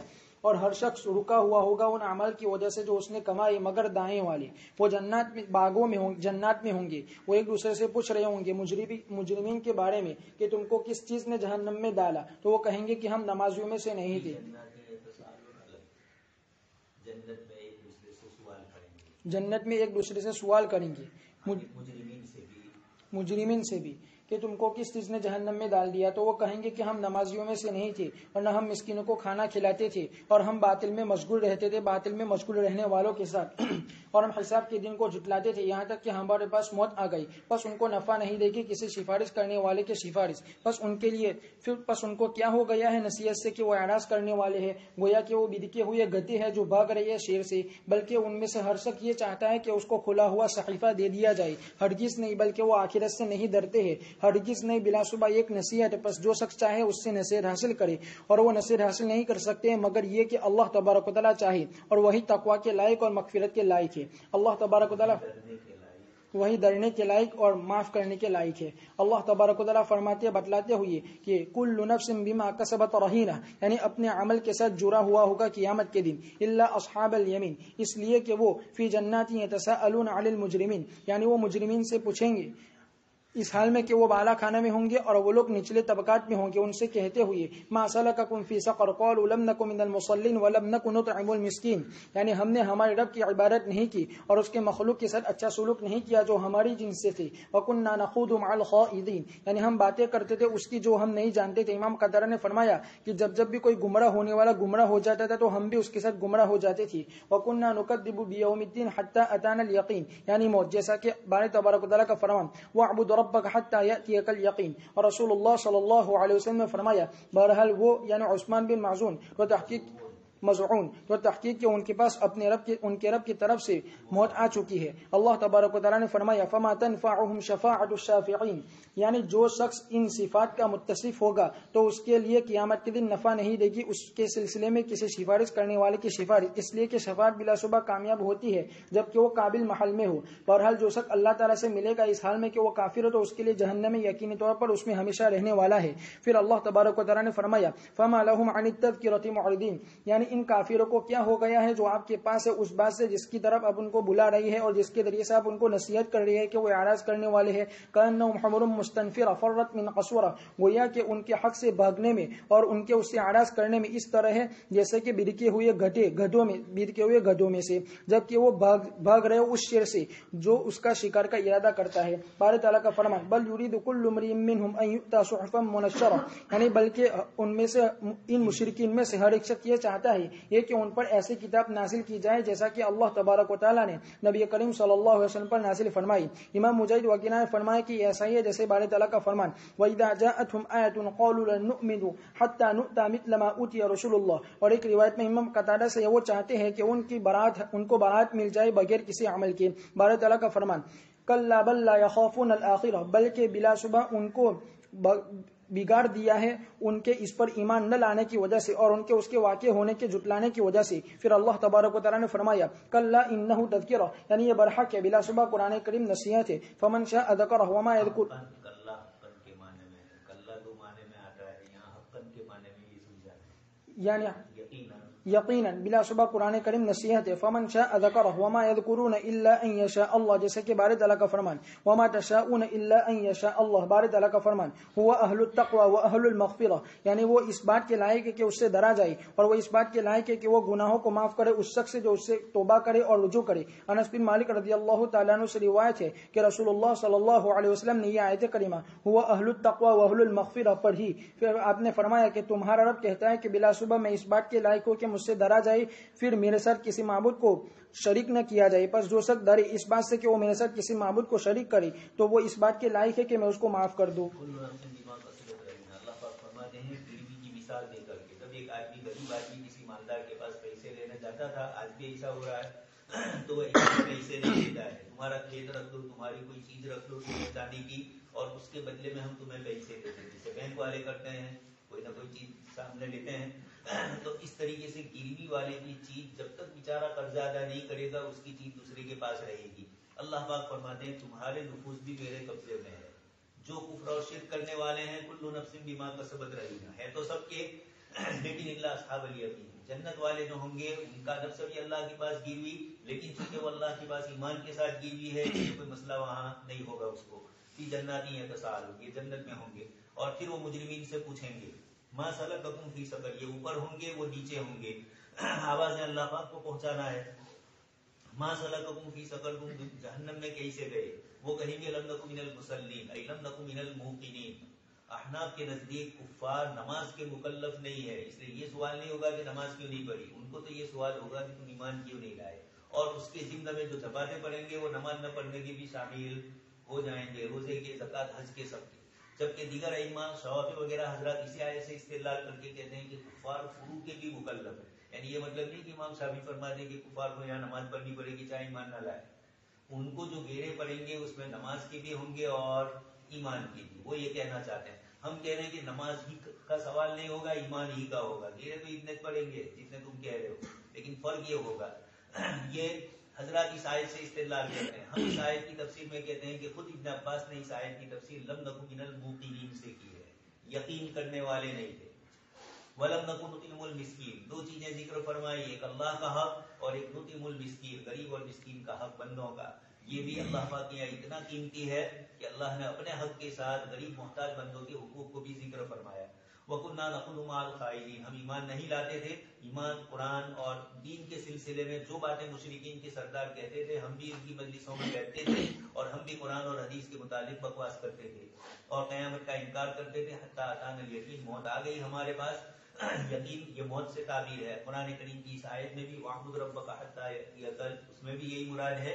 اور ایک روایت آپ سن چکے ہیں حضرت عثمان بن مظعون رضی اللہ تعالیٰ عنہ، ان کے متعلق حضرت ام العلا رضی اللہ تعالیٰ عنہ نے کہا کہ یہ جنتی ہو گئے. آپ صلی اللہ علیہ وسلم نے فرمایا کہ تمہیں کیسے پتا چلا کہ یہ جنتی ہے؟ یہ ان کے خاندان میں مواقعات ہوئی تھی تو ان کے یہاں تھے. عثمان بن مظعون قریشی اور مہاجر صحابی ہے، اور ام العلا جو ہے یہ انصاریہ ہے. ان کے خاندان میں حضرت عثمان رضی اللہ تعالیٰ عنہ کو کھانے پینے کا انتظام کیا گیا تھا. حضرت عثمان رضی اللہ تعالیٰ عنہ کا انتقال ہوا، یہ انصاریہ صحابی کی زبان سے، صحابیہ کی زبان سے نکل گیا، تو آپ صلی اللہ علیہ وسلم نے ان سے فرمایا اتفاق یہ ہوا کہ رات کو ام العلا کو خواب آیا اور خواب میں دیکھا کہ حضرت عثمان ابن مظعون جنت میں ہے. تو پھر دوسرے دن حضور صلی اللہ علیہ وسلم کے پاس جا کر انہوں نے یہ سنایا کہ اللہ کے رسول صاحب نے فرمایا کہ یہ ان کا اچھا عمل تھا جس کی پاداش میں انہوں نے دیکھا کہ وہ جنتی ہے. خیر اس موقع پر حضور نے یہ جملہ فرمایا کہ جاءہ الیقین من ربہ، کہ حضرت عثمان اپنے رب کے پاس چلے گئے، یقین آ گیا، مراد موت آ گئی. فما لهم عن التذکرۃ معرضین، اللہ پاک آگے فرماتے ہیں فما لهم شفاعۃ الشافعین، قیامت کے دن کوئی کسی کی سفارش کر ہی نہیں سکے گا اور کرنے جائے گا تو قبول نہیں ہوگی. جو اللہ پاک کیا پہلا مسئلہ اصل ہے کہ سفارش کیا اختیار ہی نہیں دیا جائے گا. من ذا الذی یشفع عنده الا باذنہ، اس کی اجازت کے بغیر ہوگا ہی نہیں. فما لهم عن التذکرۃ معرضین، کیا ہو گیا کہ تم قرآن سے اعراض کرتے ہو. کأنہم حمر مستنفرہ، اللہ پاک مثال لے کر سمجھاتے ہیں کہ جب قرآن کی بات لے کر نبی یا نبی کے کوئی صحابی مشرکین کے پاس پہنچتے ہیں تو وہ مجلس میں سے ادھر ادھر بھاگ جاتے ہیں. کأنہم حمر مستنفرہ، جیسے شیر کو دیکھ کر بھاگتے ہیں اس طرح داعی کو دیکھ کر یہ اس قسم کے کفار بھی بھاگتے ہیں جماعت والوں کو دیکھ کر. تو چوتھے دیوا کے چھوڑے والا وہ مراد نہیں ہے، لیکن کفار کے متعلق تو یقیناً ہے. آ ہی رہے ہیں گمبے جی کھینچی لا سے چاہے کورونا سے نہیں کوئی رہے گا مطلب ہے ابھی نے جس لے جیسے پوری دنیا میں ان کا نظام جو قائم ہے اس کے حساب سے کوئی مسجد چھوٹے گی سب جگہ ان کو معلوم کس مدرسے میں کتنے فارغ ہو رہے ہیں اور خالی یہاں تو اگرانا ہوگا، اکثر اگرانا تو پھر مدرسہ آ کر ہوگا. تو یہ بل یرید کل امرئ منهم ان یؤتى صحفا منشرہ، مشرکین میں سے ہر ایک یہ چاہتا ہے کہ نعوذ باللہ جیسے آپ صلی اللہ علیہ وسلم پر وحی آ رہی ہے، اللہ کی کتاب ملی آپ کو، میرے اوپر بھی اللہ کی کتاب اترے. اتنا لائق کھڑا تو کچھ لوگوں نے مفسرین نے یہ تفسیر کی کہ وہ کاغذ مانگتے ہیں کہ آپ ہمارے پاس کوئی کاغذ لے کر آؤ جس میں لکھا ہو کہ ابو جہل کے نام اللہ پاک کا یہ خط ہے کہ تم محمد صلی اللہ علیہ وسلم کو اللہ کا رسول مان. اللہ پاک یہ کرتے، ماننا ہو تو مانو. تو یؤتى صحفا منشرہ، یا یہ کہہ رہے ہیں یرید ان یؤتوا براءۃ بغیر عمل، آپ ہمارے لیے اتنا لکھ کر لاؤ. جبرائیل بھائی نے معلوم تھا کہ جنت میں ہم نے ڈالے ہیں شیعوں کی یہاں چٹھی لکھی جاتی ہے تو جبرائیل بھائی نے اللہ بھائی ہوئے. اس طریقے سے مشرکین مکہ نے بھی حضور سے کہا کہ کوئی کاغذ ہو اور اس میں لکھا ہوا ہو کہ ہم جنت میں جائیں گے، ہمیں کوئی پوچھنے والا نہیں ہوگا. اتنی دادا گیری. خیر کبھی بار اللہ پاک کو کچھ بندوں کی ادائیں پسند بھی ہے. حضرت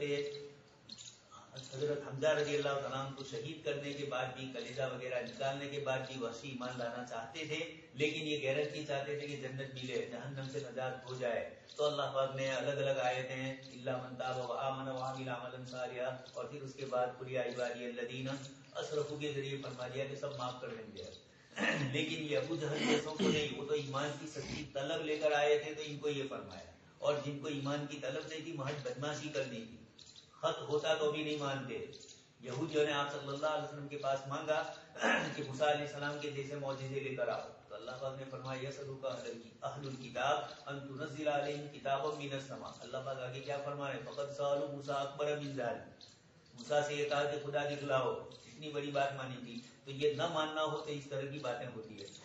ابو جہل نے کہا کہ میرے ہاتھ میں کیا ہے بتلاؤ، حضور نے کہا کہ ہاتھ میں کیا ہے وہ نہیں، وہ خود بتلائے گا کہ میں کون ہوں.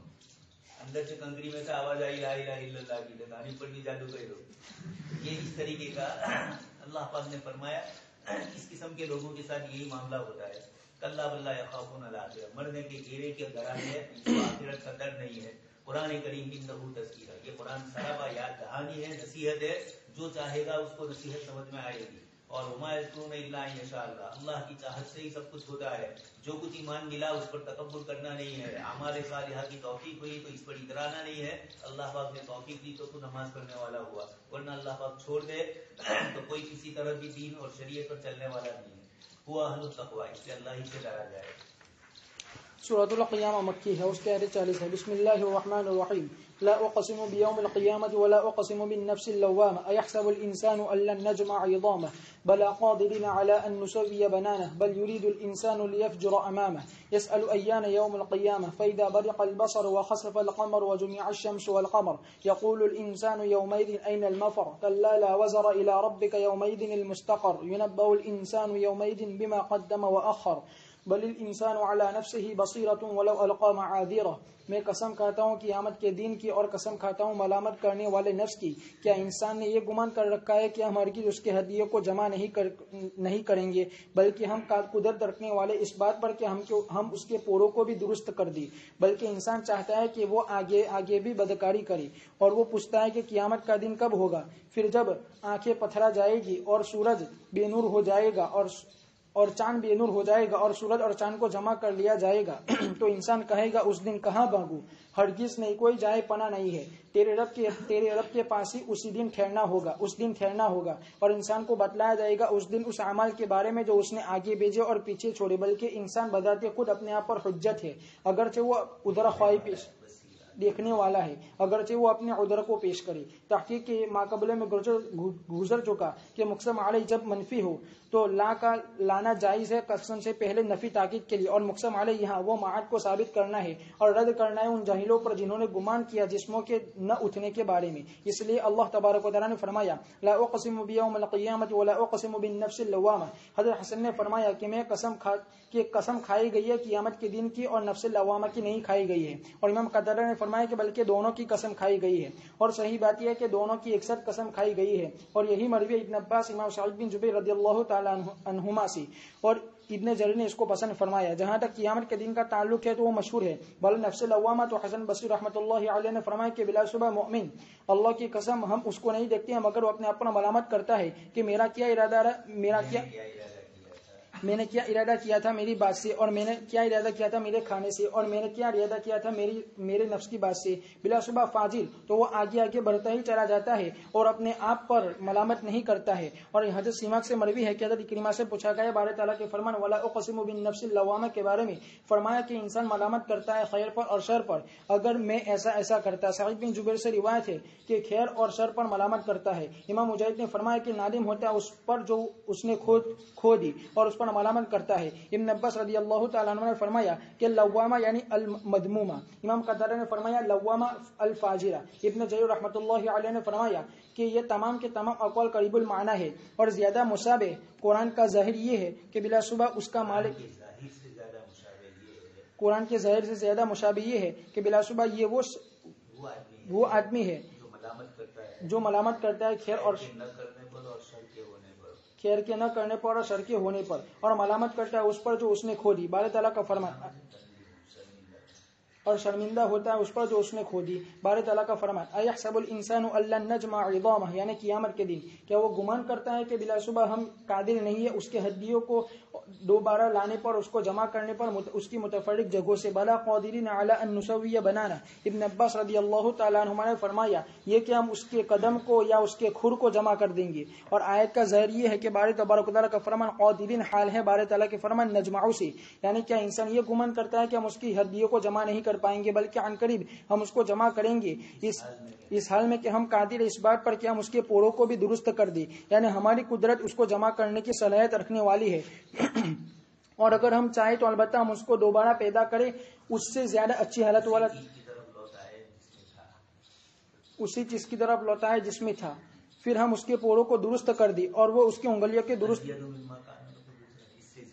اس سے زیادہ اچھی صورت میں جس میں وہ تھا، پھر ہم اس کے پوروں کو بنائی اور وہ اس کی انگلیوں کے درست کنارے ہے، اور یہ معنی ابن قتیبہ امام زجاج کے قول کی ہے، بارے تعالیٰ کا فرمان بل یرید الانسان لیفجر امامہ۔ ابن عباس رضی اللہ تعالیٰ عنہما نے فرمایا یعنی وہ آگے چلتا ہے، اور ان سے ایک روایت ہے کہ انسان کہتا ہے کہ میں عمل کروں گا پھر توبہ کر لوں گا قیامت کے دن سے پہلے، کہا جاتا ہے کہ یہ حق کے ساتھ کفر کرنا ہے قیامت کے آگے۔ امام مجاہد نے فرمایا لیفجر امامہ یعنی وہ اپنے آگے گزر جاتا ہے اپنے سر پر سوار ہوتے ہوئے۔ حسن رحمۃ اللہ علیہ نے فرمایا کہ ابن آدم نہیں پاتا ہے مگر اس کا نفس بڑھتا چلا جاتا ہے اللہ تبارک و تعالیٰ کی معصیت کی طرف آگے مگر جسے اللہ تبارک و تعالیٰ محفوظ فرق کرے۔ اور سلف میں سے کئی حضرت سے روایت ہے کہ وہ آدمی ہے جو جلدی گناہ کرتا ہے اور توبہ دیر سے کرتا ہے۔ ابن عباس رضی اللہ تعالیٰ عنہما نے فرمایا کہ وہ کافر ہے جو حساب کے دن کو جھٹلاتا ہے اور یہی زیادہ مناسب ہے مراد کے اعتبار سے، اس لیے اللہ تبارک و تعالیٰ نے اس کے بعد یسأل ایان یوم القیامہ فرمایا، یعنی وہ کہتا ہے کہ کب قیامت کا دن ہوگا، اور بلا شبہ اس کا سوال کرنا اس کے حقوق کو باعث سمجھنے کے لیے سوال کرنا ہے اور اس کے وجود کے جھٹلانے کے لیے ہے، جیسا کہ اللہ تبارک و تعالیٰ نے فرمایا وَيَقُولُونَ مَتَى هَذَا الْوَعْدُ إِن كُنتُمْ صَادِقِينَ قُل لَّكُم مِّيعَادُ يَوْمٍ لَّا تَسْتَأْخِرُونَ عَنْهُ سَاعَةً وَلَا تَسْتَقْدِمُونَ، اور اللہ تعالیٰ نے یہاں فرمایا فَإِذَا بَرِقَ الْبَصَرُ، را کے کثرت کے ساتھ یعنی حیران ہوگی، جیسا کہ بارے تبارک و تعالیٰ کا فرمان لا يرتد إليهم طرفهم، اور مقصود یہ کہ فَإِذَا بَرِقَ الْبَصَرُ را کے کثرت کے ساتھ یعنی حیران و پریشان ہوگی، جیسا کہ بارے تبارک و تعالیٰ کا فرمان لا يرتد إليهم طرفهم، اور مقصود یہ کہ آنکھیں کھیرا ہو جائے گی قیامت کے دن اور جھک جائے گی اور حیران و پریشان ہوگی، اور دلیل ہوگی شدید ہولناکیوں کی وجہ سے اور ان بڑے بڑے امور کی وجہ سے جس کو وہ مشاہدہ کرے گی قیامت کے دن۔ بارے تعالیٰ لا اقسم یہاں لا زائد ہے، عمومی طور پر ایسا ہوتا ہے کہ اگلی بات کی نفی کرنی ہوتی ہے تو کلام شروع کیا جاتا ہے اگلی بات کے رد کرنے کے لیے لا سے۔ اب کوئی یہ سمجھے کہ آگے والے کے لیے لا ہے تو آگے والے کے لیے نہیں، اگلے کے لیے۔ جیسے مشرکین نے قیامت کے متعلق بکواسات کی تو اللہ پاک نے فرمایا لا لیس الامر کذالک، تم جو سمجھتے ہو کہ قیامت آنے والی نہیں ہے، یہ نہیں ہے بلکہ آئے گی۔ تو لا اس موقع پر اس لیے استعمال کیا گیا کہ قسم کے اندر جب وہ تاکید کے ساتھ اس طرح کی چیز کرتا ہے تو اس کے جواب میں اللہ پاک کی طرف سے اسی طرح آتا ہے۔ تو لیس الامر کذالک اقسم بیوم القیامہ، یہاں تک تو سب کا اتفاق ہے، لیکن ولا اقسم بالنفس اللوامہ، اور میں نہیں قسم کھاتا ہوں نفس لوامہ کی، جیسے حسن بصری رحمۃ اللہ علیہ نے فرمایا کہ پہلے میں تو قسم کھائی یعنی لا زائد ہے، اور دوسرے میں لا زائد نہیں ہے بلکہ میں قسم نہیں کھاتا ہوں نفس، حالانکہ یہ مراد خیر حسن بصری رحمۃ اللہ علیہ کا یہ اپنا ایک قول ہے، اور حسن بڑے تابعی ہے، اس لیے فوراً ابن کثیر نے حسن کی دوسری بات نقل بھی کر دی کہ نہ سمجھے گا بڑے جواز ہے۔ تو حسن بھائی اب اقسم بیوم القیامہ ولم یقسم بالنفس اللوامہ، اللہ پاک نے اقسم بیوم القیامہ، قیامت کی قسم کھائی اللہ پاک نے، اور نفس لوامہ کی نہیں کھائی، لیکن مفسرین فرماتے کہ اللہ پاک نے دونوں کی قسمیں کھائی۔ قیامت کی قسم تو سمجھ میں آتی ہے اس لیے کہ خطرناک ہے، لیکن نفس لوامہ انسان کا اپنا نفس ہے اور اس کے اندر ملامت ہوتی ہے، یہ ایک تو نفس امارہ ہے، اور ان النفس لامارۃ بالسوء ساتھ میں لگا بھی دیا کہ امارہ کا معنی برائی کی طرف لے جانے والا ہے، اور ایک ہے نفس مطمئنہ جو آپ سن چکے ہیں یا یہ تو نفس، اور اب یہ ہے نفس لوامہ، لوم کا معنی ملامت، لیکن ملامت کس پر؟ تو دو معنی ہیں، مومن ہے تو گناہ کے اوپر ملامت کرتا ہے اس کا نفس، کافر ہے تو گناہ نہ کرنے پر اس کا نفس اس کو ملامت کرتا ہے کہ کاش کہ یہ گناہ کر لیتا میں۔ تو لوامہ خیر کے لیے بھی ہوتا ہے، لوامہ شر کے لیے بھی ہوتا ہے۔ مومن کے لیے عموماً لوامہ خیر کے لیے ہوتا ہے، ملامت ہوتی ہے اگلے کسی گناہ کے اوپر، اور کافر کو ملامت ہوتی ہے نہ کرنے کے اوپر کہ کاش کہ میں گناہ کر لیتا، نہیں کیا اس پر افسوس۔ اس لیے ولا اقسم بالنفس اللوامہ، میں نفس لوامہ کی بھی قسم کھاتا ہوں۔ اللہ تبارک تعالیٰ فرماتے کہ ایک انسان ہے، اس کی طبیعت کے اندر اس طرح کی سوچ ہے، انسان کے علاوہ اور کسی مخلوق کو اس طرح نفوس سے نہیں نوازا گیا ہے، نہ نطق سے عقل سے نوازا گیا، نطق کے بولنا نہیں۔ بہت سے طالب علموں کو پوچھتے ہیں کہ حیوان ناطق کہتے ہوں کہ بولنے والا، تو کبوتر بھی گوں گوں کرتا ہے تو وہ بھی ہو گیا حیوان ناطق، تو یہ مراد نہیں ہے، نطق کا معنی سوچ کر بولتا ہے، تو کم تھا جواب نہیں دیتا ہے، اگر عقل سے جواب دیتا ہے تو نفس لوامہ۔ اللہ تبارک تعالیٰ نے یہاں اس لفظ کو عام رکھا، دونوں کے لیے، مومن اور کافر دونوں کے لیے نفس لوامہ ہو گیا، ہر ایک کی حیثیت الگ الگ اعتبار سے۔ ایحسب الانسان ان لن نجمع عظامہ، آگے جو چیزیں ذکر کی گئی ہے یہ بتلاتی ہے کہ کافر ہی مراد ہے، اس لیے ابن کثیر نے بھی نیچے نقل کیا کہ اس کے بعد والے جملے نے کہا کہ مومن تو خیر نہ کرنے کے اوپر شرمندہ ہے اور گناہ کرنے کے اوپر شرمندہ ہے کہ کاش کہ یہ گناہ مجھ سے نہ ہوتا۔ الاسم ما حاق فی صدری، حدیث شریف میں گناہ وہ ہے جو تیرے دل میں خطر محسوس کرے۔ تو ایحسب الانسان سے معلوم ہوتا ہے عموماً قرآن کریم جب انسان کا لفظ استعمال کرتا ہے تو کافر ہی مراد ہوتا ہے عامتاً۔ انسان یہ سمجھتا ہے اللہ نجمع عظام، اس کی ہڈیوں کو ہم جمع نہیں کریں گے، ہڈیاں تو بہت دور کی چیز رہی، وہ تو بہت بڑی ہے۔ قادرین علی ان نصوی بنان، ہم قدرت رکھتے ہیں اس بات پر کہ اس کے پورووں کو بھی ٹھیک کرے، یہ چھوٹے چھوٹے پورے بدن کے۔ اللہ تبارک تعالیٰ نے اس کو قرآن کریم کی اس آیت میں بتلایا۔ ایک انجینئر صاحب تھے، انہوں نے غیر مسلمین میں اسلام کی دعوت دیتے ہوئے اس آیت کو پیش کیا۔ ان لوگوں نے پہلے تو اللہ پاک کے وجود کے اوپر انکار کیا کہ ہم نہیں جانتے ہیں کہ خدا کا وجود ہے. تو کہا وجود تو ہے, اتنی پوری کائنات چل رہی, تو کہا اس کی دلیل کیا ہے؟ تو کہا کہ 1400 سال پہلے سائنس اتنی ترقی نہیں کی ہوئی تھی, اور قرآن کریم نے 1400 سال پہلے وہ باتیں ذکر فرمائی جو آج کی سائنس جس کو مان رہی ہے. آپ دیکھ رہے ہیں انگلیوں کا, پہلے بھی انگوٹھا لیا جاتا تھا, ایک تو گجراتی میں انگوٹھا چھاپ کے نو بنے لوئی کے, اور دوسرا انگوٹھے کا کیوں لیا گیا کہ وہی ہے. اب سائنس نے اور ترقی کی, اب آنکھوں کا فوٹو لے رہے ہیں کیمرے میں, پاسپورٹ میں, ویزا میں, اس طریقے سے تو انگلیاں بھی رکھواتے ہیں, اور اس کے ساتھ ساتھ آنکھ کی بھی سب کی ایک نہیں ہے, وہ بھی سب الگ الگ ہے. اللہ پاک نے نظام پورا ایسا بنایا. تو قرآن نے یہ کہا کہ ہڈی تو بہت بڑی چیز ہے, ہم تو تمہارے کوڑوں کو, بلکہ یہ جو چھوٹے چھوٹے ہوتے ہیں, کبھی نخ سے ناخن سے آگے نکل جاتے ہیں, یا ناخن کاٹنے کے بعد رہ جاتے ہیں, نیو بولتے ہیں, یہ نیو بھی پرانا ہو جائے گا, پھر بھی اللہ پاک کے یہاں نیو ہی ہوگا وہ, یعنی واپس اس کو لایا جائے گا. انسان یہ سمجھتا ہے چھوٹی سی چمڑی ہے, توڑ دی, اب اس کو کون دیکھنے والا. اس لیے کفار یہ کہتے ہیں کہ جو جل گیا, یہ ہو گیا, وہ ہو گیا, تو ان کی ناس کہاں سے آئے گی, ان کی روح کہاں سے آئے گی, یہ سب انتظام اس کے ہاتھ میں ہے. بلا قادرین بل یرید الانسان لیفجر امامہ, انسان یہ چاہتا ہے, یہاں بھی انسان سے کافی مراد اپنے آگے گناہ کرے. لیفجر امامہ اس کا مطلب نہیں کہ کوئی آگے گناہوں کا ڈبلا لے کر یا گاڑی لے کر جائے, مراد یہ کہ انسان موت سے پہلے گناہ کرتا ہے, تو یہ گناہ اس سے پہلے آگے ہی ہوئے, اس سے آگے ہی ہے. یسأل ایان یوم القیامہ, وہ پوچھتا ہے کہ قیامت کب ہے. ایک تو مومن پوچھتا ہے مل مسئول عنہا بعالم, اور ایک کافر پوچھتا ہے, تو اس کا جواب اللہ پاک نے دیا جب آنکھیں چنجیا جائے گی. وخسف القمر آرا, باری تعالیٰ کا فرمان وخسف القمر, یعنی اس کی روشنی ختم ہو جائے گی. وجمع الشمس والقمر, امام مجاہد نے فرمایا کہ ان دونوں کو لپیٹ دیا جائے گا, جیسے کہ باری تبارک و تعالیٰ کا فرمان اذا الشمس كورت, اور باری تعالیٰ کا فرمان یقول الانسان یومئذ این المفر, یعنی جب ابن آدم ان احوال کو دیکھے گا قیامت کے دن, اس وقت ان ہولناکیوں کو دیکھے گا قیامت کے دن, تو اس وقت وہ چاہے گا کہ وہ بھاگ جائے, اور کہے گا این المفر, یعنی کوئی جائے پناہ یا بھاگنے کی جگہ ہے. اللہ تبارک و تعالیٰ نے فرمایا کلا لا وزر الی ربک یومئذ المستقر. ابن مسعود ابن عباس رضی اللہ تعالیٰ عنہما نے فرمایا یعنی کوئی نجات نہیں ہوگی. اور یہ آیت کریمہ ایسی ہے جیسے کہ باری تبارک و تعالیٰ کا فرمان ما لکم من ملجأ وما لکم من نکیر, یعنی تمہارے لیے کوئی ایسی جگہ نہیں ہوگی جس میں تم اجنبی بن جاؤ. اسی طرح یہاں فرمایا لا وزر, یعنی تمہارے لیے کوئی ایسی جگہ نہیں ہوگی جس میں تم محفوظ ہو جاؤ. اسی لیے اللہ تبارک و تعالیٰ نے فرمایا الی ربک یومئذ المستقر, یعنی لوٹنے کی جگہ اور ٹھکانہ. پھر اللہ تبارک و تعالیٰ نے فرمایا ينبأ الانسان یومئذ بما قدم واخر, یعنی بتلایا جائے گا اس کے تمام اعمال کے بارے میں, پرانے نئے, پہلے پچھلے, چھوٹے بڑے, جیسا کہ اللہ تبارک و تعالیٰ نے فرمایا ووجدوا ما عملوا حاضرا ولا يظلم ربك احدا. اور اسی طرح یہاں فرمایا بل الانسان على نفسه بصيرة ولو القى معاذيره, یعنی وہ خود اپنے آپ پر گواہ ہوگا, جاننے والا ہوگا ان کو, ان اعمال کو جو اس نے کیے, اگرچہ وہ عذر خواہی کرے اور انکار کرے, جیسا کہ اللہ تعالیٰ نے فرمایا اقرأ كتابك كفى بنفسك اليوم عليك حسيبا.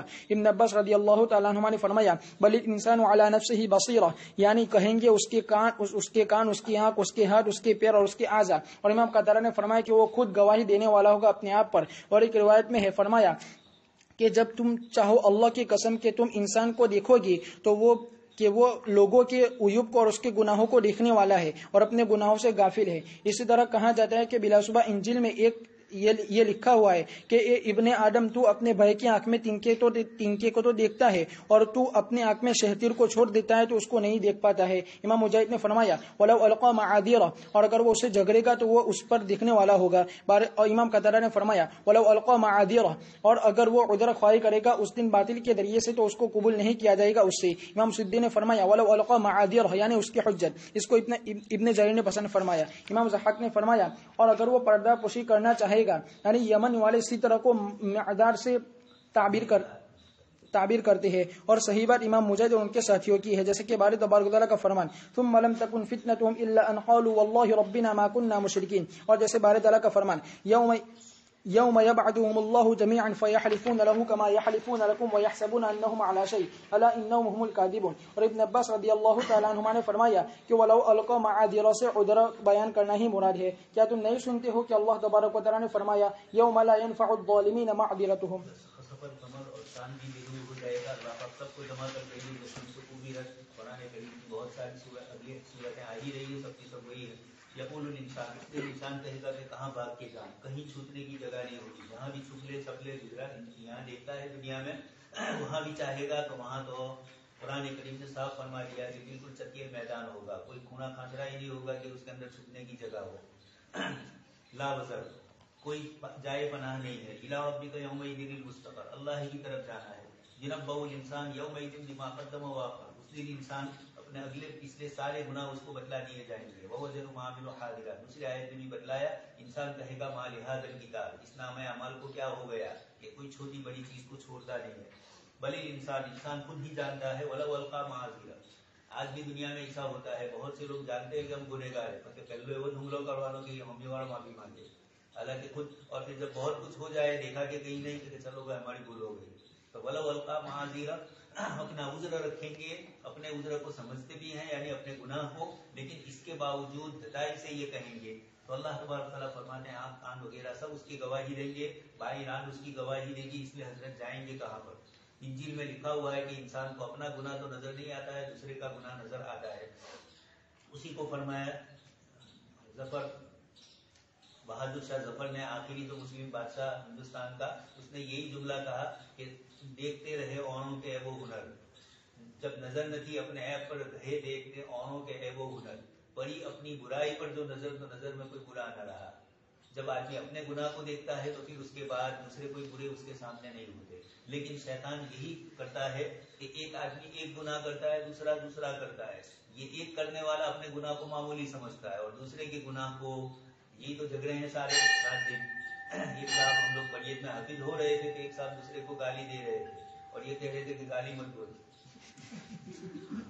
گالی دے کر اس کو کہہ رہا ہے کہ گالی مت دے، ابھی تو اس نے تو دی نہیں تھی، اس سے پہلے اس نے، تو ایسا ہوتا ہے، ہنسنے کی چیز نہیں، ہم میں سے ہر ایک یہی ہے، خود گالی دیتا ہے نہ دوسرے کی گالی کا انتظار نہیں کرتا۔ یمن والے معذار، معاذیر کا لفظ آیا تو اس کی کیا مطلب؟ ایک تفسیر تو صاف ہے کہ اس کی ساری حجتیں ختم ہو جائے گی، دلیل کوئی کر نہیں سکے گا وہ، اور ایک یہ بتلایا کہ پردے کو، تو اس کے سارے پردے کھل جائیں گے، گجراتی میں بھی یہ بولتے ہیں سارے پردے تمہارے کھل جائیں گے، مراد یہ کہ عیب چھپانے کی کوئی جگہ نہیں ہوگی۔